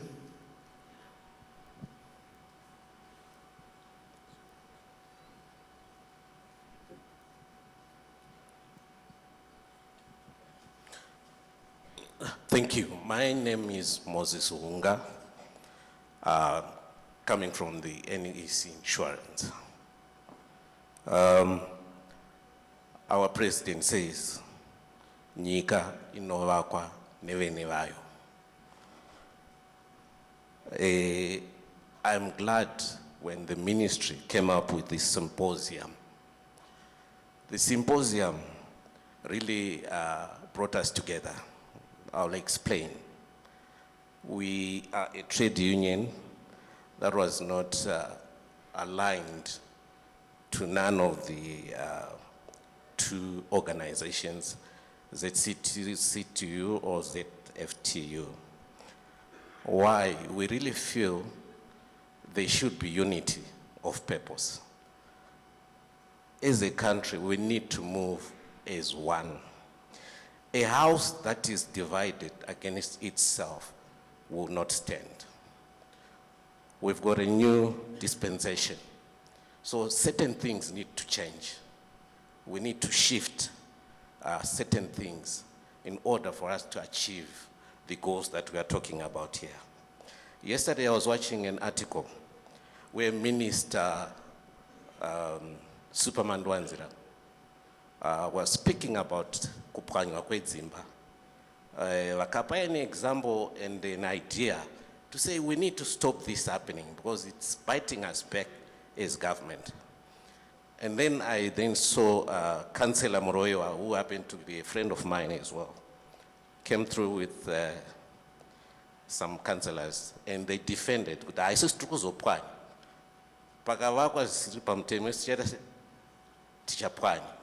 But the idea here was to avoid kuzopwani and we move on as a nation. But there is that division, the same that we witness even in labor. So, Minister, we need a cohesion, a bringing together of all these sectors, business, labor, be whatever. We become one. We are Zimbabweans. All this is happening to Zimbabweans. Kupwanywa kwedzimba chiri kupwanyirwa muZimbabwe na kupwanyirwa muAmerican. So what do? Let's do something. This symposium yakatita bring together vaive ku ZCTU, ZFTU, non-aligned like myself, and we are happy because we are now included in this thing. So that's what Zimbabwe needs, the togetherness, and we stand as a strong house. Thank you. Thank you very much. I think let's allow the minister now to at least talk to us. Honorable Minister, let's clap hands for him to encourage him.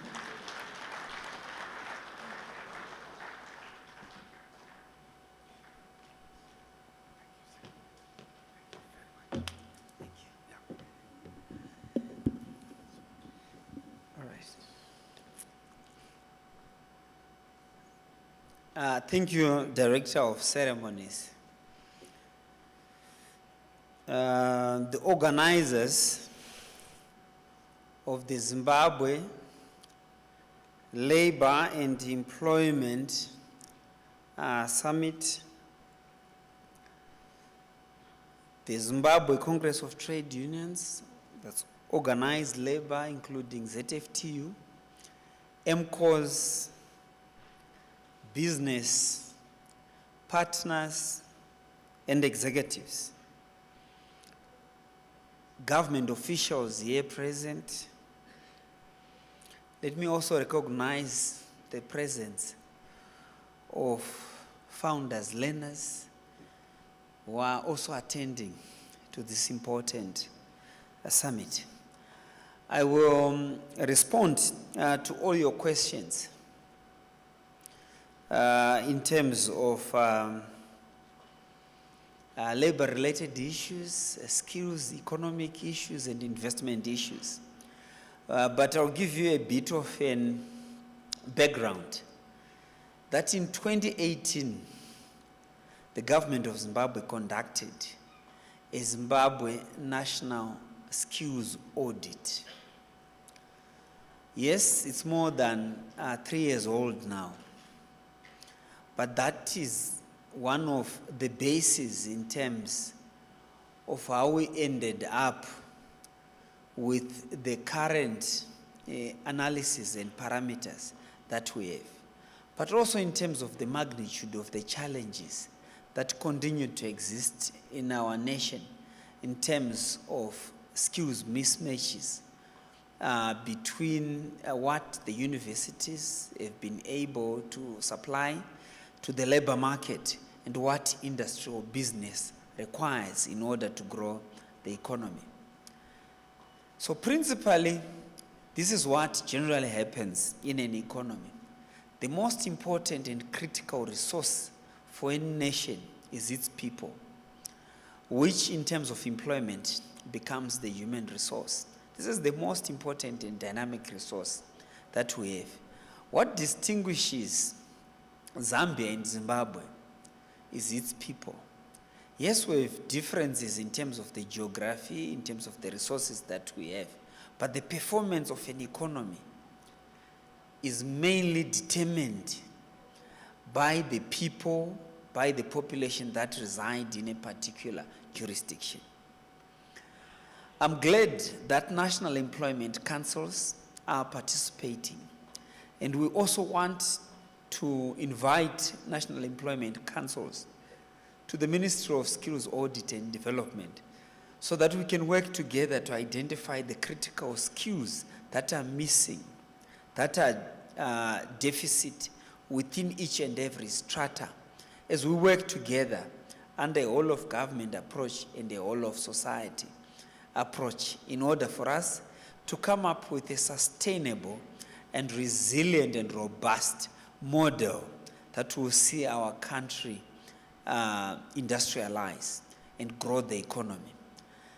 So generally what happens is that what you import as a nation when you have the resource clearly distinguishes the level of intellectual capacity that you have in your country. When you import toothpicks in your country and you have millions and millions of trees and simple machines to process and produce toothpicks, clearly identifies that skills gap, that technological gap that exists within our economy. But how did we end up with low industrial activity in Bulawayo Metropolitan Province?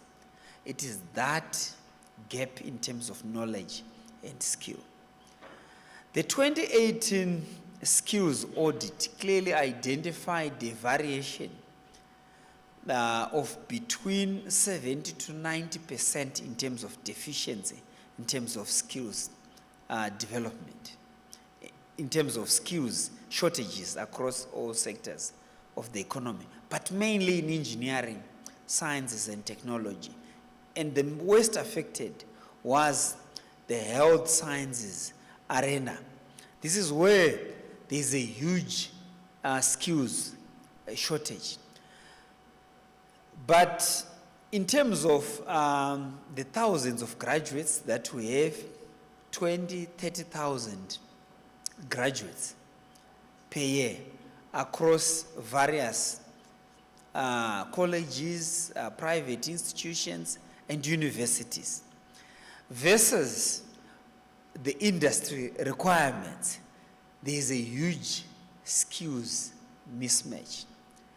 We've had in the past, in the First Republic, supply-driven education, but we've remodeled it to ensure that we now have a demand-driven education model that not only looks at the skills that we require in the current circumstances, but the future skills that we will require in areas such as mechatronics, robotics, artificial intelligence, and many other skills in terms of cybersecurity, software and hardware development These are some of the future skills that we will need, because we are in the midst of the fourth industrial revolution, which we are not supposed to be the consumers only in the fourth industrial revolution, but also as participants, as original equipment manufacturers within our economy.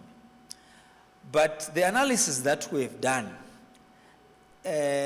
some of the questions that were asked during the deliberations indicated that we have a huge number in terms of the population that we're expecting in our country. Some have said around 2 million Zimbabweans that should be coming from neighboring countries.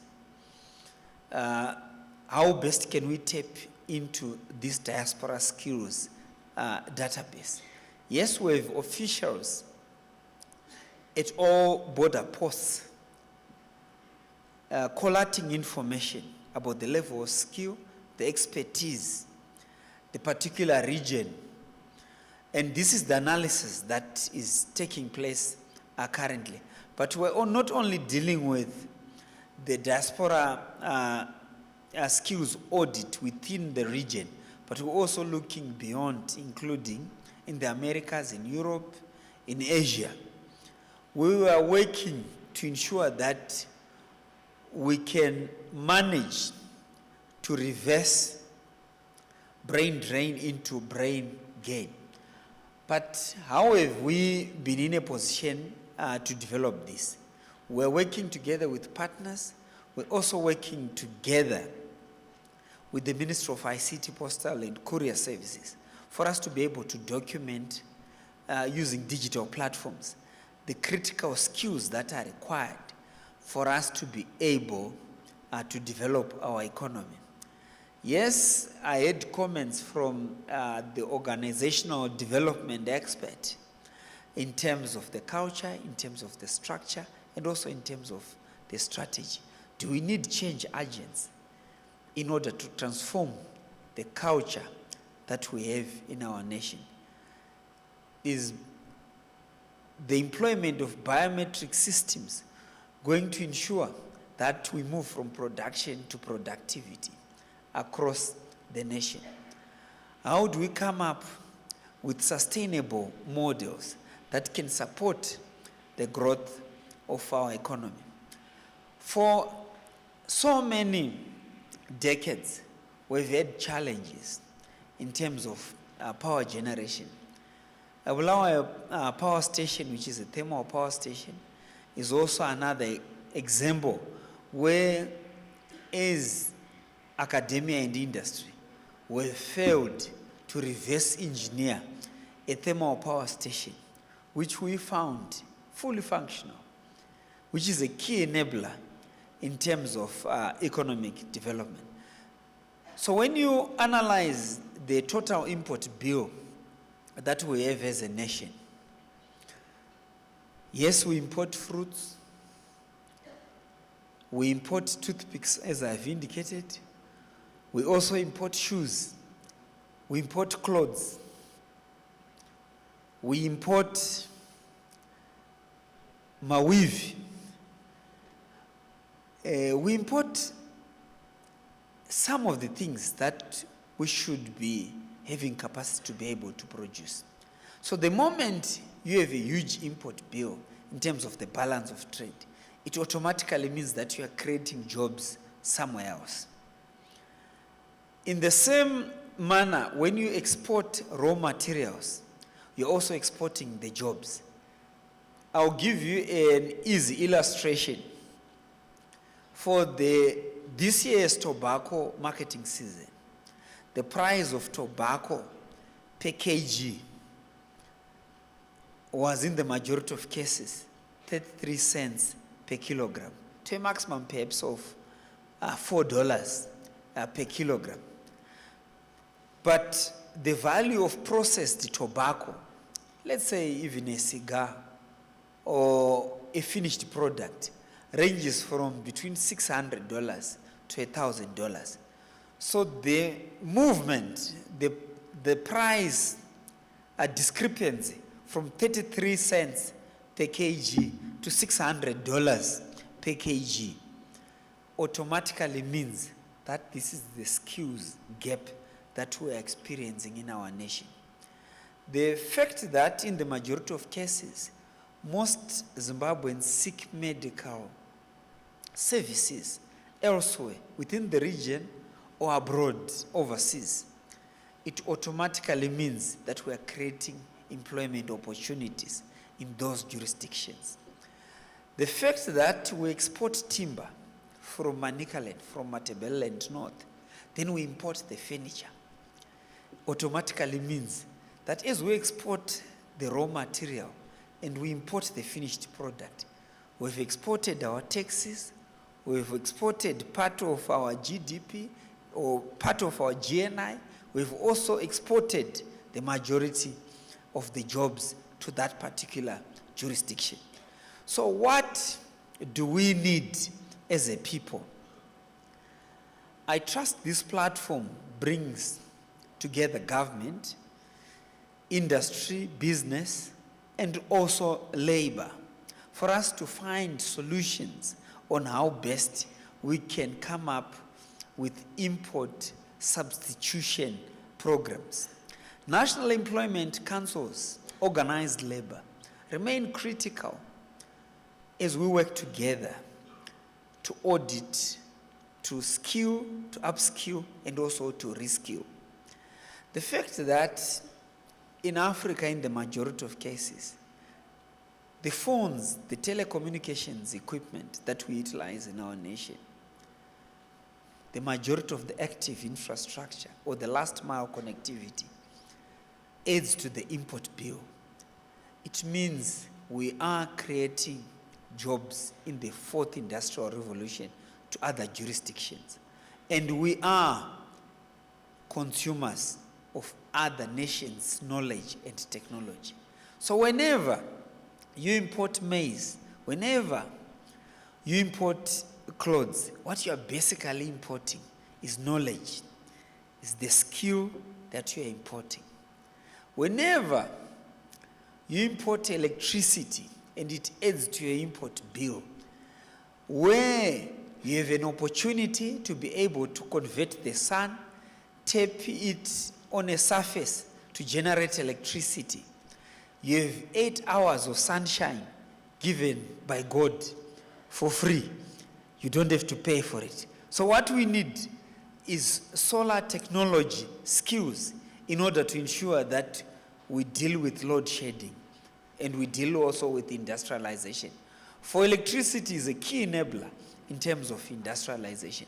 There is no need for anyone in the rural areas to be using lamps powered by oil, yet with the majority in terms of the hours, in terms of the sunshine.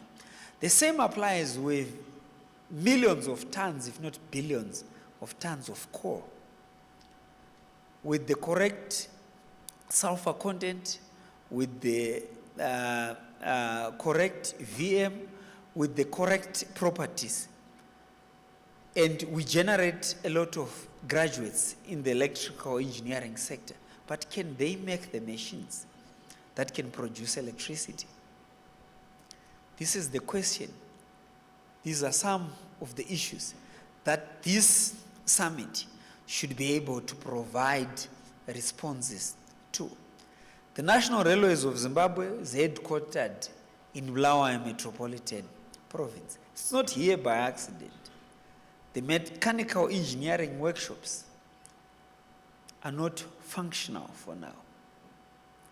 Do we have engineers that can make machines, that can produce engines? These are some of the discussions, the honest discussions that we should be able to have as we deliberate. Yes, the statistics we have in terms of the numbers, the migration numbers that are coming, but we need new thinking, evidential thinking, in order for us to be able to interpret that information into goods and services, to ensure that we can produce as a nation. Yes, we need systematic thinking to integrate all these sectors and subsectors of the economy so that we can have a fully industrialized nation. Yes, I heard from Comrade Shamyarira about the PDL. I heard from him about the losses in terms of jobs. But whose responsibility is that? This is a collective responsibility that we should be able to share, to be able to carry. Vision 2030 is a collective responsibility. Industry, business is a part to play. Labor is a part to play. And government has also created an enabling magnetic investment climate to allow business to flourish and also to allow employees, business and government to have a platform through the tripartite negotiating forum to discuss issues. In government, we don't believe we have a monopoly of knowledge and experience. We believe that we should be able to share information, to share ideas as we work together to rebuild our nation. But as we work together, we should also bear in mind that we are masters of our destiny. It is our responsibility working together to be able to find solutions, to be able to develop our nation. We have put in place a number of policies, and principally the blueprint, which is the National Development Strategy 2. We've had the Transitional Stabilization Program, NDS1. These are the parameters and the guidance that as government we've put in place after a stakeholders approach to develop these policies to develop our country. We've also legislated the tripartite negotiating forum, which makes it obligatory for each and every partner to the tripartite negotiating forum to have an equal opportunity to share experience, to analyze the challenges, and to work together with us so that we can achieve as a nation. But of critical importance is how best we can come up with a robust strategy in terms of an import substitution strategy. When we import goods and services worth more than $5 or $10 billion per year, it automatically means that we're creating employment opportunities outside. And in the majority of these employment opportunities, these are simple job processes that do not require sophisticated technology, but it is incumbent upon us utilizing a triple helix model for us to be able to innovate. If you calculate the total import bill in terms of the clothes that we wear, the shoes that we wear in this particular room, I'm very sure that 95% of what we wear in this particular room is an import, which automatically means that we should work together. In terms of tariffs, we should be able to work together in terms of the industrialization of our nation so that we can all have a private sector driven economy with government creating an enabling environment which we have already created and which will continue to relax. Yes, we've recently finalized the review of license fees and licenses in order to support business and also in order to support labor. These are some of the positive steps that the government of Zimbabwe has managed to achieve. Yes, with part of our population, our national philosophy and national policy is to ensure that we leave no one and no place behind, including the disabled members of the society who have contributed a lot positively in terms of national economic development. And at the same time, We continue to roll out assistive technologies in order to support the majority, if not all, in terms of the disabled members of our society. This is a government of the people, by the people, and also for the people. The rolling out of vocational training centers is a clear commitment by government, because there had been a huge skills shortage in terms of the plumbers, the electricians, the artisans, that within various sectors of the economy. And as we continue to roll out these vocational training centers, we will be in a position to align the skills mismatches that have existed in the past. The coming on board of the heritage-based education, the national e-learning strategy, in order to digitalize all institutions, be it from primary, secondary, and tertiary education, is there to revolutionize the education. Yes, in the past, like one speaker highlighted, there will be a change in terms of curriculum. Yes, in the past, the majority had to be subjected to Shakespeare, polar bears, grasshoppers, but how does that build our country? So this is precisely why we now have heritage-based education, which focuses primarily on ensuring that we link industry to our education, to our national and natural resources. I thank you.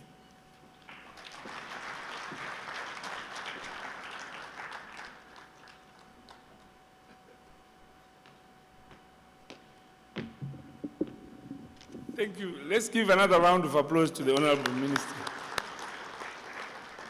That was a lot to say, and I can assure you there was no piece of paper that he was reading from, and I was quite impressed by that. Did you see that? Yes, he knows what he's talking about, and I think he has got the issues right on his fingertips, and we are proud to have you here, sir. Right, I think we've had a long morning, a long afternoon now is coming up. I think let's all have lunch together and take a long break, because we start maybe at 2:15. Oh, no. How much time? 1 hour. Let's give it an hour for lunch. Thank you for your indulgence. Thank you for your patience. Bon appetit. 2 o'clock. Yeah, okay, let's start at 2. Yes, thank you.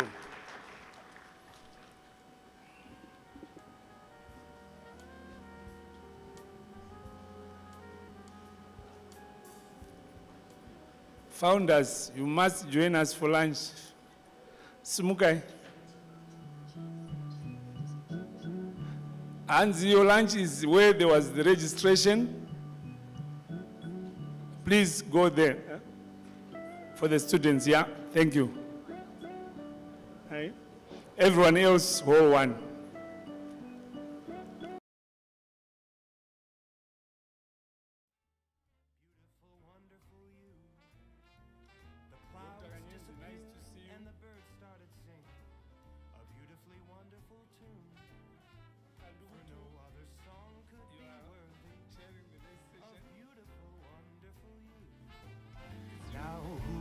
Thought this could happen. Who would have ever believed? Could it be true that someone like you could fall for somebody like me? I'll swing along, happy as ever, no longer lonely or blue. For I have been kissed by an angel, beautiful, wonderful you.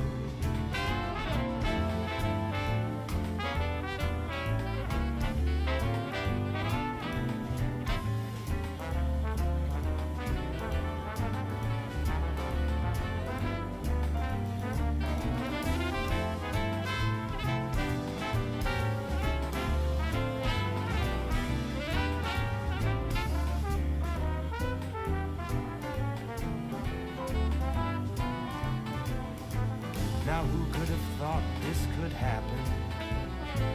Who would have ever believed? Could it be true that someone like you could fall for somebody like me? Now I'll swing along, happy as ever, no longer lonely or blue. For I have been kissed by an angel, beautiful, wonderful, marvelous, lovable, beautiful, wonderful you.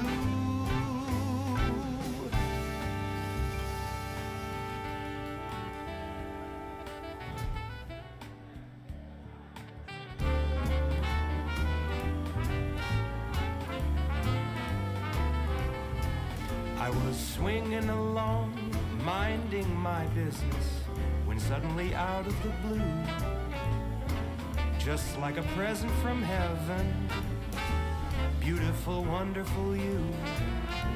The clouds disappeared and the birds started singing a beautifully wonderful tune. For no other song could be worthy of beautiful, wonderful you. Now who could have thought this could happen? Who would have ever believed? Could it be true that someone like you could fall for somebody like me? I'll swing along, happy as ever, no longer lonely or blue. For I have been kissed by an angel, beautiful, wonderful you.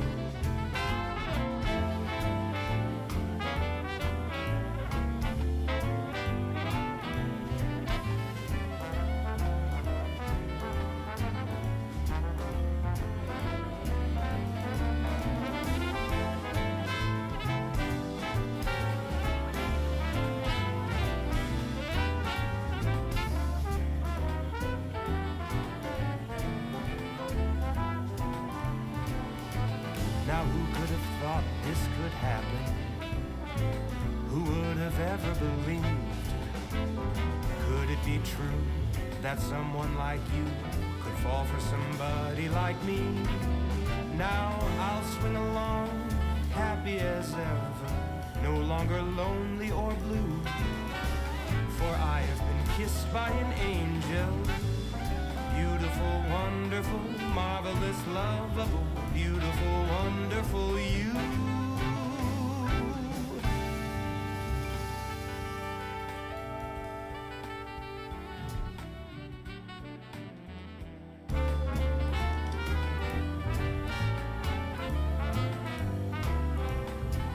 I was swinging along, minding my business, when suddenly out of the blue, just like a present from heaven, beautiful, wonderful you. The clouds disappeared and the birds started singing a beautifully wonderful tune. For no other song could be worthy of beautiful, wonderful you. Now who could have thought this could happen? Who would have ever believed? Could it be true that someone like you could fall for somebody like me? I'll swing along, happy as ever, no longer